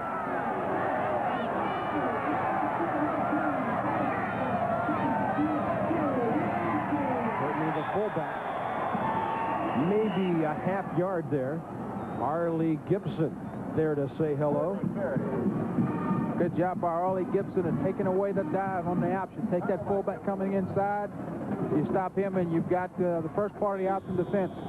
Arlie Gibson, a great story. He was involved in an early summer car accident last year. It left his father, Charlie, with brain damage, and he, of course, is unable to function, but Arlie holds out hope that his dad will make it. Unable to enjoy his career fully because of that. And knifing in there is Kevin Henry to take care of Russ Shows. Good job that time of just the defense just playing tough on the front side and then getting pressure from the backside and able to make the tackle. Now there's Arlie Gibson, one of the great human interest stories of this college football season based on what happened last year, and visits his father often. And now we'll see if some of those Bulldogs can visit the Rebels on 3rd down and 11 at the 30. A big play in the game to this point. Eddie Small was motioning near side. He cuts outside. He's got it inside the 20. How did he ever see that ball, much less catch it? The ball was in the air before he made his cut, and somehow through traffic, Russ Shows weaved it through there. Good job by Small. Watch him just, he's lined up out here, man coverage, fights to try to get open, and there's number 4. He just runs inside the 20, curls up. Ball's a little behind him, but he reaches back there and pulls the football in. As a junior from Jacksonville, Florida. First down at the 17. Small moving to the far side. They give it to Philpott. He's inside the 15, down to the 12. Even Henry with his 4th stop. But it's the Bulldogs backing up toward their end zone now as the Rebels keep moving straight ahead. Mississippi, the thing you want to do on defense is you want to make sure you've got everybody taken care of. Don't let that fullback hit in there, and if you're too much in a hurry to get outside, the fullback will run right by you with the football. Philpott averaging 5 yards a carry today. We have a flag on the play as Juan Long was the man encroaching on the line of scrimmage. Just a little bit in a hurry to get inside on the blitz there, and they caught him offside. That'll be 5 yards, and the 1st and goal, I believe, or 1st and 10, just outside the 10-yard line for Ole Miss.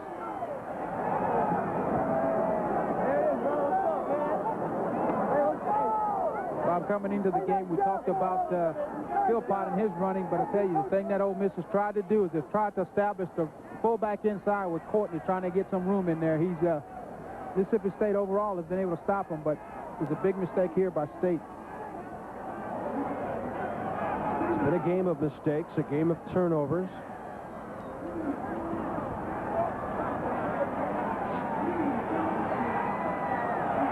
This will move the ball down inside the 7-yard line.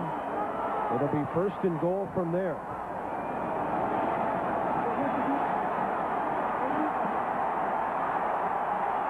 A lot of Mississippi State fans at that south end of the end zone cheering for their defense. We'll see if they can come up big like Ole Miss has done so many times defensively today. Philpott, right side, touchdown! They opened up a huge hole for him, and the Rebels take the lead for the first time today. Good job of blocking up front by Ole Miss. That offensive line, they pull the guard and tackle around, and Philpott goes in untouched for the touchdown. Just a good job up front. Those big guys up front finally got a hold, and Philpott hit it running. You can't give that guy any room. He'll just go right through. Watch it on the replay. Just take it back to him. He starts one way and cuts it back. There's the hold. He's in the end zone. Touchdown. Corey Philpott, his third running touchdown of the year. The point after is perfect from Brian Lee, and with 2 minutes to go in the third quarter of play, Philpott with a big hole puts the Rebels on top of the Bulldogs. 59 yards, 6 of them on the touchdown run to put the Rebels on top. Good job of running and blocking. Gets the ball, cuts it back, sees the hole. Touchdown. I tell you, Mississippi State defensive line from the backside did not close down. You've got to get that linebacker coming down inside to cut it off. They did not get him coming inside. Here it is. Watch it. Everybody's running to the front side. Linebacker over pursues, cuts it back. Touchdown.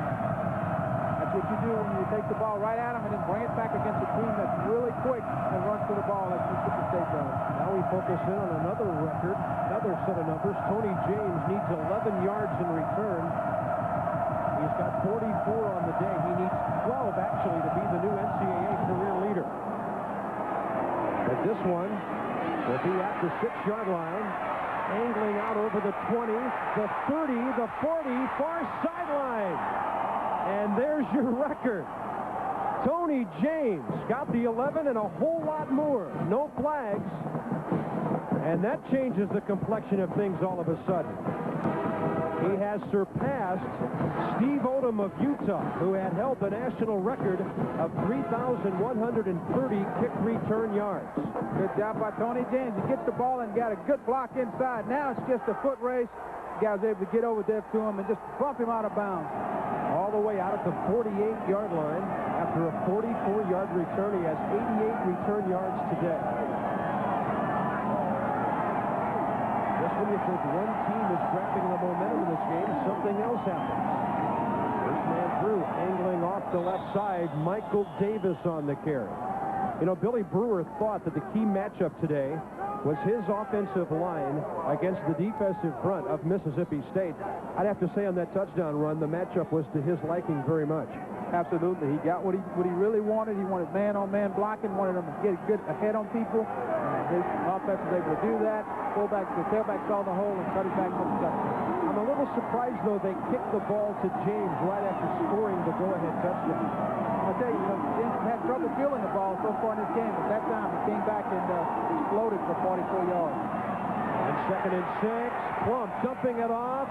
It is incomplete down inside the 35-yard line. Orlando Truitt, the intended receiver. Corey Philpott and company. Really happy over on that near sideline, but there's a lot of football yet to be played in this one. I'll tell you what, Len Ross does a good job of coming through the line, and he's almost there and just barely. Quarterback just gets the ball off right before he takes it down. But I tell you, if Len Ross and the rest of the defense keep that kind of pressure on the quarterback, Mississippi State will have a tough time completing the passes here. Bulldogs only 2 of 11 on 3rd down today as they set up on 3rd and 6. Here come the Rebels, but they're stopped. Little swing pass incomplete. They were looking for Randy Brown on the right side. Good job of picking up the blitz by the offensive line, but they just the quarterback just could not hang on and complete the pass. Both linebackers are coming inside the offensive line. Good job of picking them up. Trump just doesn't hit his receiver. Bad throw. Yeah, if you pick up a blitz like that, you should be able to complete that short pass pretty easily. Todd Jordan will kick it for the 7th time today. Jermaine Kahn his own 10. A low line drive. Kahn will take it at the 15. He'll reverse his field. Carrying that ball right down around his shoe tops, and he gets us back to about the 18-yard line. I'll tell you, when he gets the ball in his hands, you got to take a deep breath. I'm sure Billy Brewer's wondering what's going on. You know, if I'm a special teams coach, I'm about to say, everybody fair catch it today. Don't do anything. Just fair catch it. Well, he's carrying the ball a little loose there, and the Mississippi State folks, they see that. They're trying to get that football. He just then covers it up and doesn't fumble the ball. I'm sure Billy Brewer will have a talk with him about where he's carrying the football. At the 19, first down for the Rebels with 50 seconds to go before we head for the fourth quarter. And a dive into the line, Corey Philpott. He's around 54 yards away from 1,000 for the year. He'll have a chance to maybe go over that in the bowl game if he doesn't do it today. The Rebels are headed for the New Year's Eve Liberty Bowl up in Memphis against Air Force. The day after New Year's Day, Mississippi State is headed for the Peach Bowl against North Carolina in the Georgia Dome. Second and 9. Philpott again. Ooh, what a collision. Daniel Boyd right there to meet him. Kevin Henry was a part of that as well. I tell you, Philpott gets the ball, but the linebackers are waiting for him, and they know exactly where he's going. Watch Boyd on this one. He reads it, and then just goes right after him. There he is. We got him. That's the end of the third quarter. With a huge ouch, we'll send it to the fourth. Ole Miss has taken the lead 14-10. The Rebels have the football.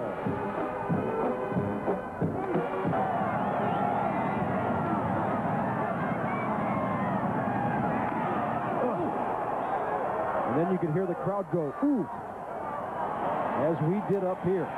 Third down. Show's dropping and rolling. Left side, he's got a man over the 30, and getting loose is Eddie Small. Pushed out of bounds by Kelvin Knight in Mississippi State territory. Good job by Eddie Small, making the catch and then breaking the tackle.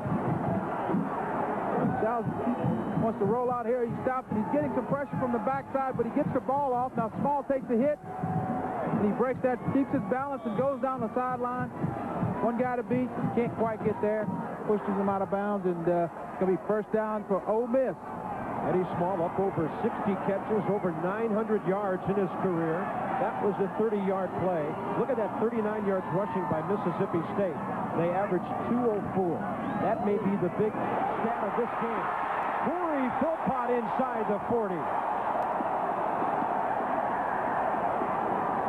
Just a simple handoff to the tailback with the fullback leading in there. Good job by the offensive line, opening up the hole.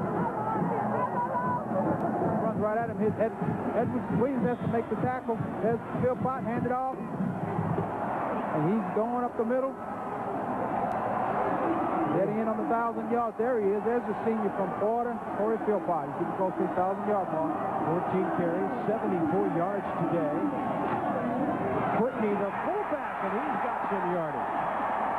This offensive line of Billy Brewer's offensive coordinator, Larry Beckish. Boy, they've got to be ecstatic with the way their line is playing right now. They had to move Sebastian Williams over from defense to play left tackle. They moved Everett Lindsay over to left guard.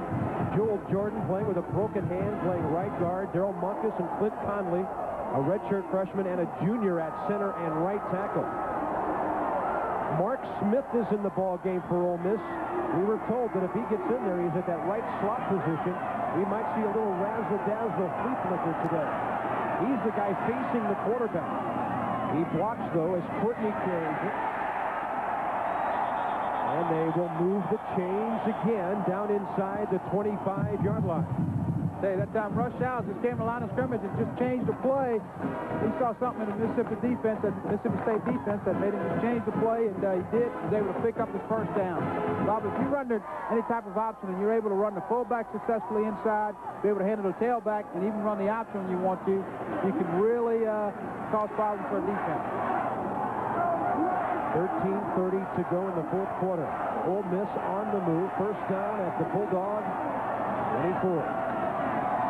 Quarterback option it, left side. He'll keep it. And Shaw's down just across the 20-yard line.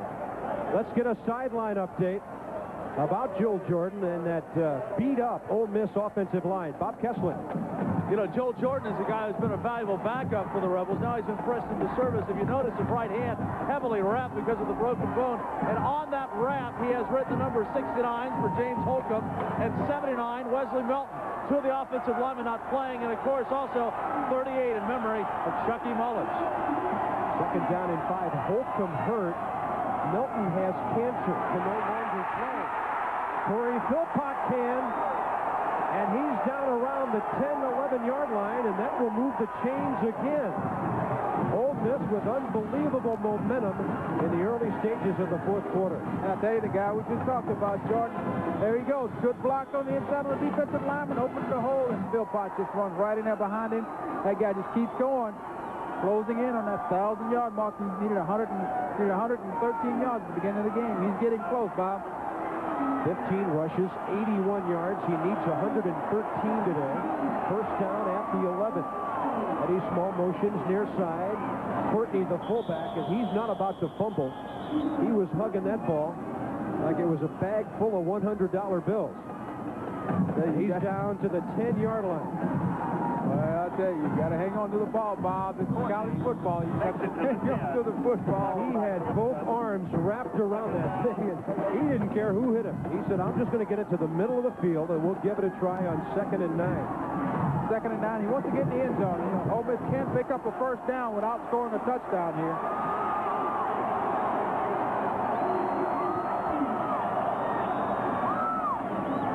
Quarterback option. Left side. Philpott off a hit, and he'll get out of bounds down around the 5.5-yard line. It looked like they were going to hammer him at about the 9, and Corey, with good momentum, kept it going.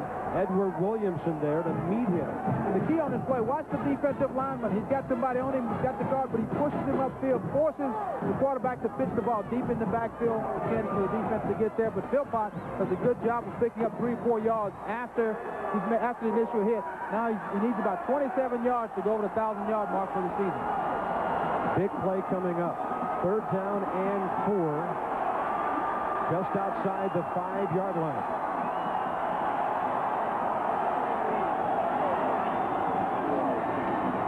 Quarterback has it. And as he turns the corner, Russ Shaw's trips. He had a pitch man out there. Just at the 5. That's going to bring up a 3rd down and a 5. Mark Smith was the man trailing the play on the corner. Watch him, number 41. Good job, as Shaw's cuts it up. There goes the feet. There goes the feet and just down. It brings up the 4th down and about 4. Good choice here. Just line up and kick the field goal. It makes it 17-10. A 22-yard attempt coming up. Brian Lee. He's only 3 out of 6 under 30 this year, though. And he gets it inside that left upright. It's a 7-point Rebel lead with 10:50 to go in the football game. Bulldogs arguing the kick wasn't good. The official's opinion, the only one that matters. So, the field goal that snuck through off the foot of Brian Lee puts Ole Miss up 17-10. Looks like he's not going to make it, but he gets it up. Looks like it was tipped right at the line of scrimmage is what happened. Somebody got a hand on the football as it was kicked, Bob. That's why you see it wobbling the way through there, and it just gets inside the upright. And he kicks off. James at the goal line. Nothing on the left side. Not much up the middle, and he will fail to get back to the 20. At the 17, the Bulldogs will take it over. Brian Lee has passed up Brian Owen as the all-time Ole Miss leading scorer. He also holds the Ole Miss field goal record with 41 career. Here's another record holder. Tony James has broken another kick return record. I think the one that would mean the most to him, though, is the yardage. That's the one he broke earlier, surpassing Steve Odom of Utah. But that's secondary right now. The Bulldogs need to do something with the football. Plenty of time. Hits his tight end. Angling up the left side is Kurt Clinton, a senior out of Manhattan, Kansas, who played JUCO ball at Coffeyville. And that's the first throw to a tight end today, his 9th catch of the year. Good job of Plump by the quarterback. Plump just taking his time. Watch him. He just takes his time. He drops back. He's looking around. Just sits back there, looks around, and gets the tight end on a little delay. Tight end's got the ball. Now he looks at that defensive back and says, well, I'll just take this guy for a ride, and gets the ball upfield. Right cornerback Dwayne Amos of Ole Miss has an ankle problem, is not in the game right now. And diving out for a couple of yards, Kenny Roberts. Good play by the Rebels. They all stayed home on that one. Yikes. The Seminoles all over the Gators. Some folks suspected this could happen. Number 3, Florida State looking good. And Vanderbilt at the half at home in Johnny Major's swan song for regular season play, leading the Vols by 3. Second down and 5. Jerry Donato's team can be tough if they move the ball on the ground and keep possession for a while. Straight ahead. Same guy, Kurt Clinton. Good job by Plump that time. Again, the tight end delay. What's happening is Ole Miss has come out. They've got 5 defensive backs in the ball game, and it's allowing that tight end to just check block, then release. Watch the quarterback looks outside, nothing there, comes back to his tight end.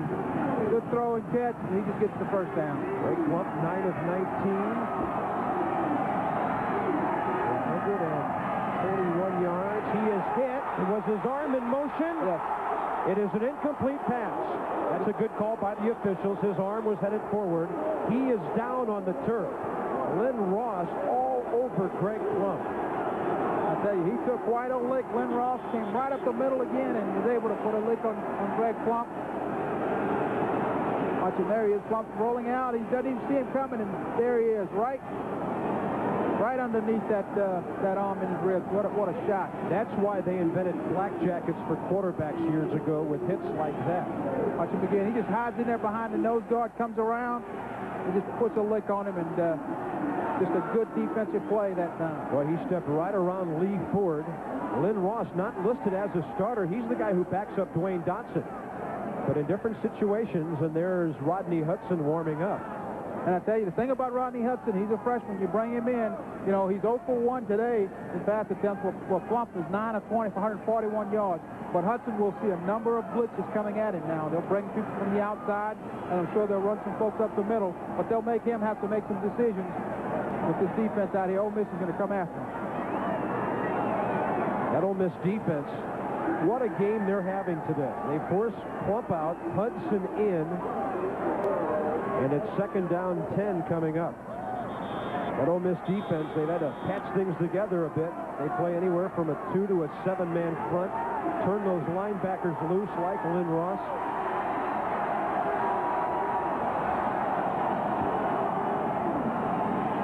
There's Hudson on the option. And out to get him, Cassius Ware. His 7th tackle of the day. He has a sack. Joe Lee Dunn and his staff, they take those linebackers and turn them loose. In fact, those inside guys, a lot of them just play outside now and gamble like crazy. That's what they're doing. They try to string it out because the backside is running. Those guys are running to the football on defense. You see the red shirts are getting there, and there's the hit. That's what you have to do, is string them out on the front side and get some help from your friends running from inside out. Third down and 9. Hudson has to lob the ball. He had people in front of him. Somebody may have gotten his arm, and the ball never got to Orlando Truitt. And the Bulldogs will have to kick it with 8:36 to go. 8:36 to go in the game. Mississippi State enjoying a 17-10. Ole Miss 17-10 lead. We'll see a lot of show of Phil Cox handling the football. Back to receive the kick, Jermaine Kahn. Jordan's 8th kick of the day.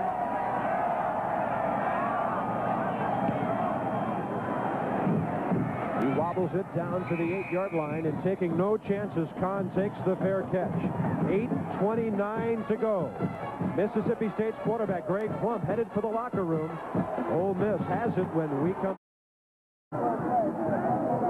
Ole Miss by 7, 8:29 to go. There's Joe Lee Dunn, the defensive coordinator for the Rebels, against a Mississippi State offense that averages 204 yards a game on the ground today. 33 carries, 44 yards. On first down, Corey Philpott stopped cold. Ron Long right there. Daniel Boyd. He got sandwiched between those inside linebackers. Good job. Good job by the linebackers. That's what you have to do, is just step right in there and make the hit, Bob. That's good, solid play, but Mississippi State needs a turnover here. Let's get a quick sideline update. Bob Kessling. Yeah, they're taking Greg Plump, the Mississippi State quarterback, into the locker room when he was hit when he was throwing. They said the whole right side of his body is stiff. They want to get him in, warm him up so they can examine him. Doesn't look like he'll be back, though, right now. Thanks, Bob. He took a hard shot on those ribs, letting that ball go. Here's Philpott again. Up over the 25-yard line. He'll be out to about the 28. Walt Harris, the right corner, had to knock him down. He moves the chains, is what Billy Brewer told us about Corey Philpott, and he really moved him that time. Good job of running by Philpott. Here's the counter play. Fake to the fullback. Back to Philpott the other way. Good blocking, and he's off to the races. Just a good job of running. Watch it here. There he is. Now he's got an opening. Watch him run. And then he's got about 12 yards to go for his 1,000-yard season. He has 101 on the ground today. Here's the fullback Courtney trying to get outside. Pretty good job of staying with him by Mark Woodard, the right outside linebacker. That's Philpott. You know, and 1,000 yards is a big deal around here because only one other Rebel has ever done it. K.O. Dotley, 1,312 yards back in 49, 1,950 yards in 1950. So in the last 42 years, nobody's done it since. Philpott is on the verge. He needs 7 yards. Second down and 9. And I think it's safe to say that Russ threw that one away. Yeah, he just dropped back, and the receiver recovered and did a good job of just throwing the ball away. No interception. He gets a chance to set him down again and try to pick up his first down. That's where experience pays off, Bob, at the quarterback position. That guy didn't try to force it, just threw the ball away. He learned from that earlier pass today when he tried to force one in the first half and it was picked off. Scott Gramina got an INT today. So did Charlie Davidson on that first one. Third down and 9. He lets him come, throws the screen, and the ball is caught by Everett Lindsey after it hit off the hands of the fullback Courtney. Mark Woodard in on the play, and he's the guy that gets up injured and limping on a very bizarre happening. Watch Everett Lindsey turn into a wide receiver. Good play. He just shouts, trying to throw the screen pass out there, throws it a little high for Courtney. He tips the ball up, and the reception is made by the big offensive lineman, Everett Lindsey. That's the first pattern I've seen this year run by a guy 6'5", 290. On fourth down, Richard Chisholm will kick it away. His sixth punt of the day. We have not seen very good kicking on this cold afternoon. And look out, Tony James cracked down hard at the 42-yard line. It looked like he was knocked over by Derek King, number 66. But the Bulldogs are in good shape. But they're without their starting quarterback. They trail by 7, 5:47 to go. They know a lot more about his passing than they do about Rodney Hudson, who came in 1 of 3 on the year for -6 yards. Plump back on the field, evidently has the feeling back in the left side of his body, or the right side after taking that hard hit. I tell you, Bob, you get into a game like this, Ole Miss, Mississippi State, and no one wants to sit this one out. You want to be in there playing. If you can play it all and help your football team, and that's what Plump's going to do. Looks like he's coming back, grabbing his helmet. We'll probably see him again. But for now, it's Todd Jordan at the Ole Miss 41-yard line. They're blitzing. Jordan lets it go. It is caught but dropped out in the left flat by Orlando Truitt. He had to reach way low and outside to get that ball. Did a nice job just to get there. Did not hold on. And Len Ross again putting pressure on the quarterback Jordan from the inside. The thing that they've got to do, Mississippi State, that's their 5th straight incompletion. If you're going to complete that, try to complete that pass to the other side. Help your quarterback out a little bit. Roll him to the wide side of the football field. That's a long throw for a quarterback to have to make.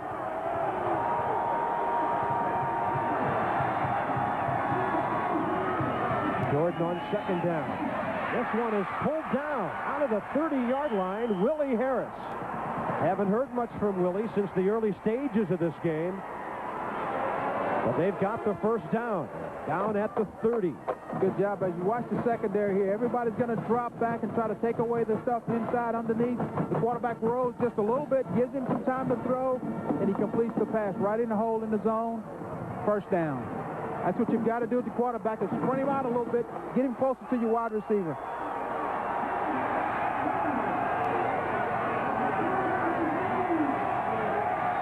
Roberts, the motion man, now in a slot as they work from the far hash. Draw play, Michael Davis. And he'll get decent yardage down to around the 26.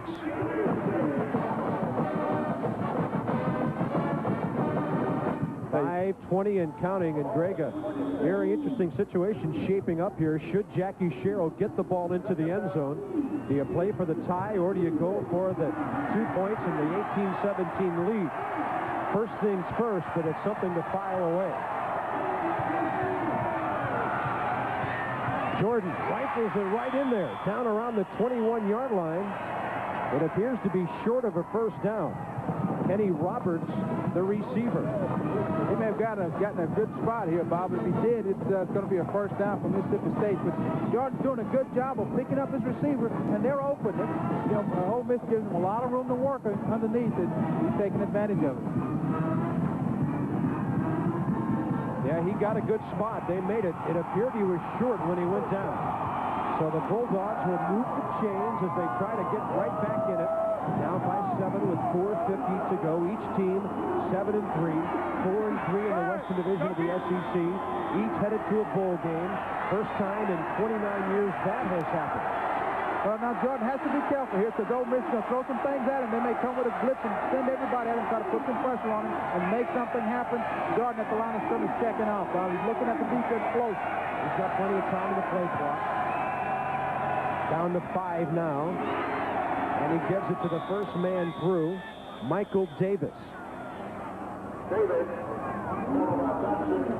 Dwayne Dotson with another tackle. Big second down play here. You got to pick up some yards. You're down here now. You want to move the ball, keep things going. And Mississippi State's been real successful with the pass. Second down. They got nothing on that play. And the guy to go through here may be the tight end backside. He's got man coverage. They've gone to Clinton twice today. Jordan slips as he lets it go just a bit. And the ball is too tall for Orlando Turret. Third down play coming up, and let's get a Greg Plump update. Here's Bob Kessling. Well, the word of the Mississippi State quarterback is he has a partially separated left shoulder. Ooh. However, he said he wanted to come back out. If the team needs him, he said he'll go back in there. They don't know whether they'll use him or not, but Plump has a separated left shoulder, but still wants to play. So what happened to him on that play, he was hit on the right side, but must have fallen heavily on the left shoulder. Third down and 10. Mississippi State 3 out of 13 on third down today. Jordan looking out towards Truitt. Nobody open. Lets it go. And a great catch inside the 10-yard line. Willie Harris. Good catch and a good job by Jordan of just hanging on to the football to the last possible moment. He rolls out, they stop him. He's looking back to see his receiver coming across the middle and just was able to get him the football. Watch this play. There's Harris. He just works across the middle. Sees his quarterback's in trouble. He's coming back to him, running across the field. A low throw, but Harris is able to get down with his hands, get him underneath the ball. Get the reception, first down inside the 10 for Mississippi State. Harris with 4 catches. He had 4 against Alabama 2 weeks ago. First and goal from the 8. First man in there, nowhere to go. Michael Davis. He might have gotten inside the 7, maybe down to the 6. Clock running down inside, 3:10 to go as Jackie Sherrill faces a very interesting decision coming up if he gets it into the end zone. Well, Bob, the thing he wants to do, 1, he wants to get the ball in the end zone, and 2, he wants to look at the clock, make sure he doesn't score real quick, doesn't want to give a lot of time to Ole Miss. But the other thing is, now he's in a situation where he has to try to run the ball in from here because throwing the ball is very difficult to throw this deep and beyond the opponent's territory. Looking to wing it. Jordan sacked. First guy to get there, Cassius Ware. His second sack of the day.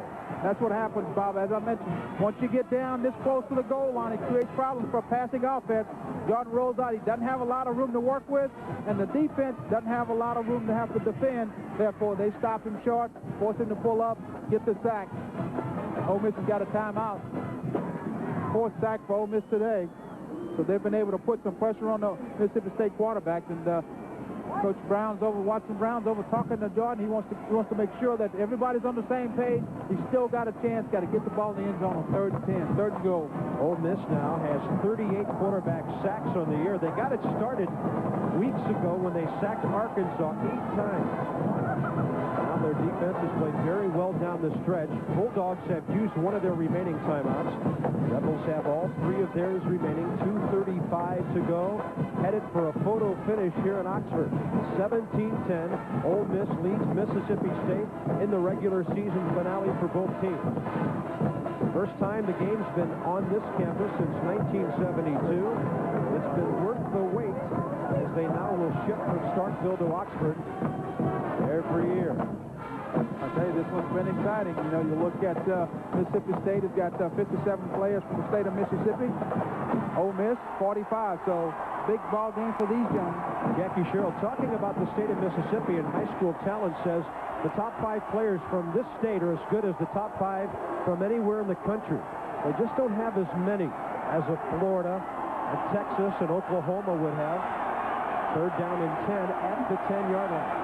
If you're Jordan right here, you want to look for somebody short underneath and get the ball off. Don't take the sack. You've got 2 downs to get the touchdown. Intercepted! Michael Lowry has it for the Rebels with 2:27 to go. And the Ole Miss defense has done it again.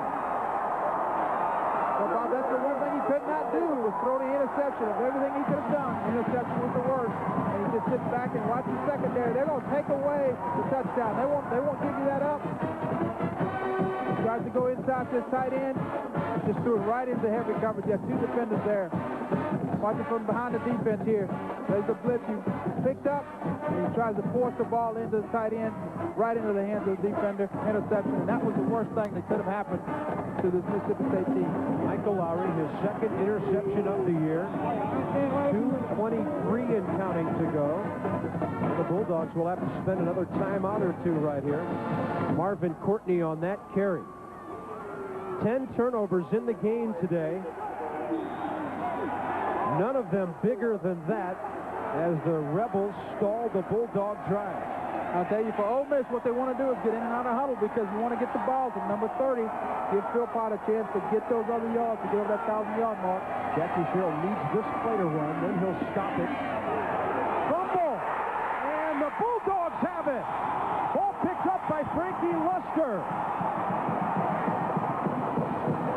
Corey Philpott was the ball carrier. The Rebels cough it up for the 7th time today. And just when it appears they had the game in their hands, the ball slipped out. Just a handoff to Philpott. He hits inside, and somebody puts a helmet on the football. It comes loose, and the Mississippi State defenders are the only ones that realize the ball's loose. Looked like nose tackle Arlie Gibson, number 90, with the hit, and the ball squirted right out of there. Picked up by Luster. 1st and goal for the Bulldogs at the 8. And again, every time Jordan's checked off now, he's giving the ball to fullback inside. Davis, the man behind him. He's looking to throw. He has to throw it away. Good job.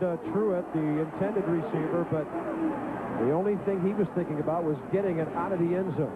2nd and 8 coming up. 2nd and goal with 1:43 to go.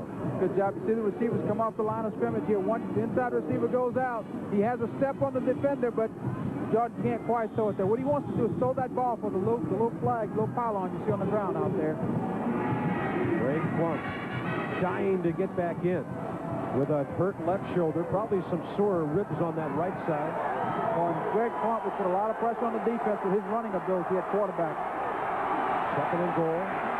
1:43 remaining in a 7-point game. Jordan sacked hugging him down to the turf, Dwayne Dotson. Got a timeout here. Oh, Mississippi State's going to take a timeout, but you watch this one, as you see it on the replay. Jordan drops back to pass. He's looking for a receiver, sees the pressure coming, tries to step up, and just gets down, covers up the football. He doesn't want to fumble right here. Bulldogs spend their second timeout. What a day, what another game, and what a year for Dwayne Dotson, the former Tennessee Volunteer out of Hendersonville, Tennessee.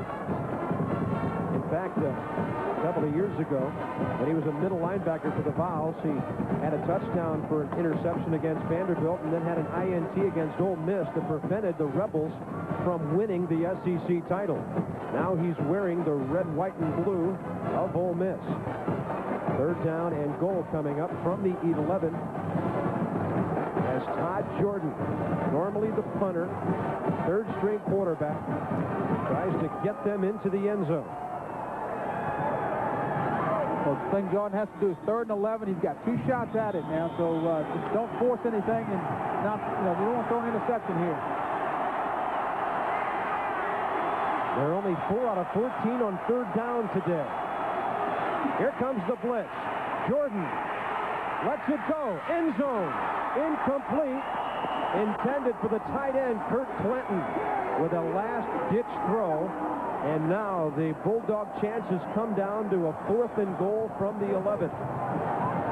Bob, you know the thing that Jordan's doing, as we watch the replay, when he starts his drop, he does not take as deep a drop or as big a roll as Plump did.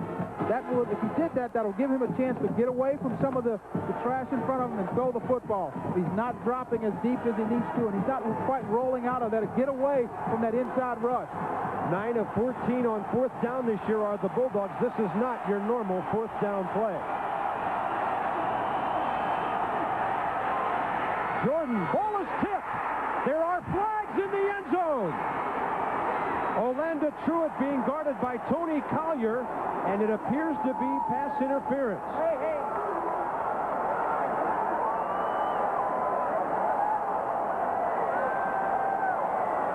You watch it, the good defensive play, but the defender came in just a little early. There's the receiver. He looks like he's open. There's a pass interference call. Good call. Watch it from the ground. Good call.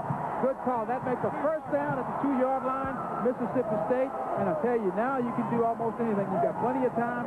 Mississippi State may want to put the ball on the ground, try to take a little time off this clock. Well, they have a timeout remaining. 17-10 Ole Miss. 1:23 to go. Greg Plump is back in there at quarterback. He hands it off, and cracked down short was Randy Brown. Well, I'll tell you now, if you're the defense, you have to worry just a little bit about Plump being back in the game, because he can stick the ball in there, fake it to one of his backs, pull it out on a bootleg, and maybe even run the ball. But he's got that ability, and that's the added threat that he brings. Watch him here on this play. Just hands it off, gets down to the 1. 2nd and goal. And a big play defensively. Randy Brown taken down by Chad Brown. He was almost there in time for the handoff, and the Bulldogs, with 47 seconds to go, will have to use their final timeout. Watch the defense here. You see him just come across the line of scrimmage, and before you get going, there's Randy Brown. Makes the tackle for a loss and forces Mississippi State. Forced Mississippi State to have to take the timeout. Big play. 47 seconds left, Bob, and I tell you, it's a big defensive play for Ole Miss. Oh, it is huge. Joe Lee Dunn's defense today, and really you have to say, no matter what happens here in the final 47 seconds, they could give up a touchdown right now, and you can never, ever fault them for the game they have played here today. They have been unbelievable against a Mississippi State team that is outstanding on the ground to the tune of 204 yards a game. I tell you, you had a shot of this Billy Brewer walking around. He's excited about this one. I tell you, Plump's coming back to the huddle. If you're Mississippi State, you're thinking, let's try to get the ball outside with Greg Plump. We can get him rolling outside, put some pressure on that defense, get him away from the inside blitz. 3rd and goal from the 4. No timeouts remaining for the Bulldogs. 47 seconds on the clock. Full house in the backfield.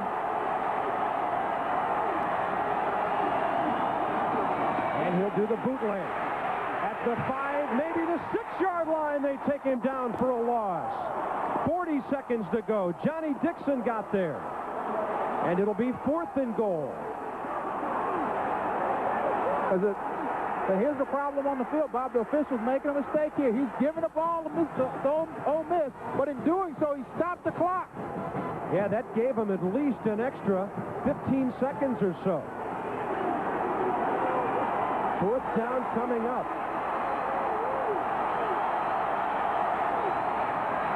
Plump looking into the end zone. Incomplete. Off the hands of Willie Harris. No flags. Ole Miss has held again, and barring a miracle, has won the football game. I tell you, what a defensive play that time. The defender was all over. The Plump threw the ball just a little behind him, but Ole Miss may have dodged a bullet here. A bullet? How about a round of bullets? Well, I'll tell you, the thing that happened, though, the officials thought it was 4th down, thought it was Ole Miss's ball, stopped the clock, was going to reset the ball and start 1st down for Ole Miss, but instead he realized what was happening, and it gave Mississippi State a chance to call a play. Here's Plump, rolls out, he's looking, he's got plenty of time. I think he just tries to force the ball here a little bit behind him. Let's see it again from this angle as he rolls out. He's got plenty of time. Protection's pretty good. And it looks like he just throws the ball behind him, and Jackie Sherrill just can't believe it. He's watching it. Almost gets it in there. Mississippi State cannot stop the clock. Sherrill thought it was a penalty interference against Mississippi State. Rush Oz will kneel on the turf. That will be the last play of the game. And for the first time in 20 years, the Mississippi State-Ole Miss game is played on this field, and the Rebels win it, 17-10. Ole Miss, after trailing most of the football game, came back and got the big plays when they needed it, got the ball in the end zone, and a strange game, Bob Carpenter, and Ole Miss was able to hold off a late surge by Mississippi State. How could you ever expect to turn the football over 7 times and win a football game? That's the unpredictability of college football here in the SEC, as Billy Brewer goes to 8-3 on the year, finishes 2nd behind Alabama. This is a team that was supposed to be the worst of the 12 in the Southeastern Conference this year. They've won 8 of 11 ball games and 5 of 8 in conference play. A victory ride for the coach. We're coming back to Oxford in a minute. And by Nationwide Insurance. Check the yellow pages for the Nationwide agent nearest you. Well, the Ole Miss Rebels almost laid a huge egg here today by turning the football over 7 times. Now they own the golden egg as they take it back from Mississippi State down to the field. Bob Kessling. Coach Brewer, terrific one today. Well, it's one of the great all-time Rebel wins. There's no question about it. We were 10 points down. We had 6 turnovers in the first half. It should have been 21. We gave them a chance to win it. And I knew, I said the second half, if we cut that stuff out, we'll win it. And then we gave them 8 shots from the 5, and they couldn't do it. Hey, baby, you're talking about the big man here, the big defense, my man Dwayne Dotson. I'll tell you what, the defense is terrific all day. You shut them out second half. Well, they got some great kids out there, some great leaders, and Jolie Dunn and his staff, Dwayne Dotson, and Cassius Ware, and the rest of those guys. I just can't say enough, but it was certainly a tremendous win for the Ole Miss Rebels. Where does this one rank since you've been here? Well, we've had some big wins, but when you play an arch rival, it's the sweetest, baby. I know, this takes you a pretty good momentum in the Liberty Bowl, doesn't it? Yeah, it does. It takes us 8-3. They've never lost right here in this stadium, and hey, we got to keep it alive. Enjoy the Egg Bowl. Thank you very much. Appreciate it. Dwayne Dotson, of course, one of the key men of the Ole Miss defense. Dwayne, nice going today. Talk about the things that you knew you had to do to stop Mississippi State. Well, we knew we had to put a lot of pressure on their offense. They have a pretty good offensive scheme. And we put a little pressure on Plump and paid it off for us well. And after they brought in the freshman, you know, he was unable to make the adjustments that they needed to win. So I feel like we won surely off determination today. I tell you what, when you stopped them, then Ole Miss fumbles the ball right back. You had to geared up quick, didn't you? Right. I believe they tested our character then, and you know, we showed a lot of character all season, and that was just another exhibit of it right there. Nice going today, Dwight. All right, appreciate it. Here's one of the touchdown scorers today. Corey, congratulations on a huge win. Yeah, it was a great win. Like I said, you had that fumble, things like that happened at the end, but I was glad that my defense could come back and hold him for getting in the end zone. You know, I owe it all to the defense.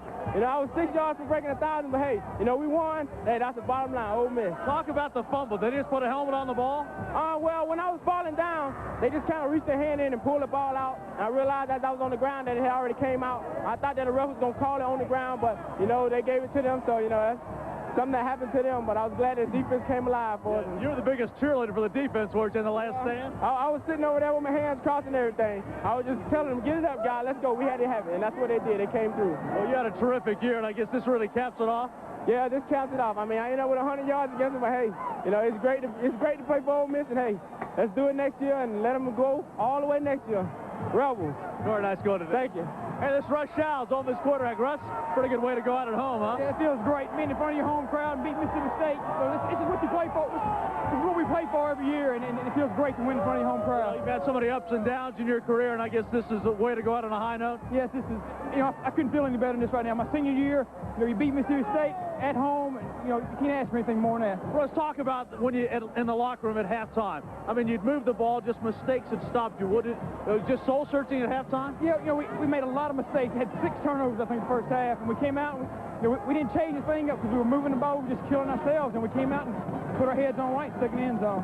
Talk about the emotions after the fumble and everything. Well, I mean, you know, I didn't know how to react at first. It just, you know, felt like my heart fell to my feet, and the defense did a great job of holding them again, and you know, that's what wins football games too, is defense. Sum up the season for us real quick. What it's been like for you? You know, we've had some ups and downs, but all in all, I think we've had a wonderful season. Nobody ever thought we would be where we are right now, and every one of us on this team feels great. Well, you did terrific today, Russ. Congratulations on a huge win. I'll say one thing.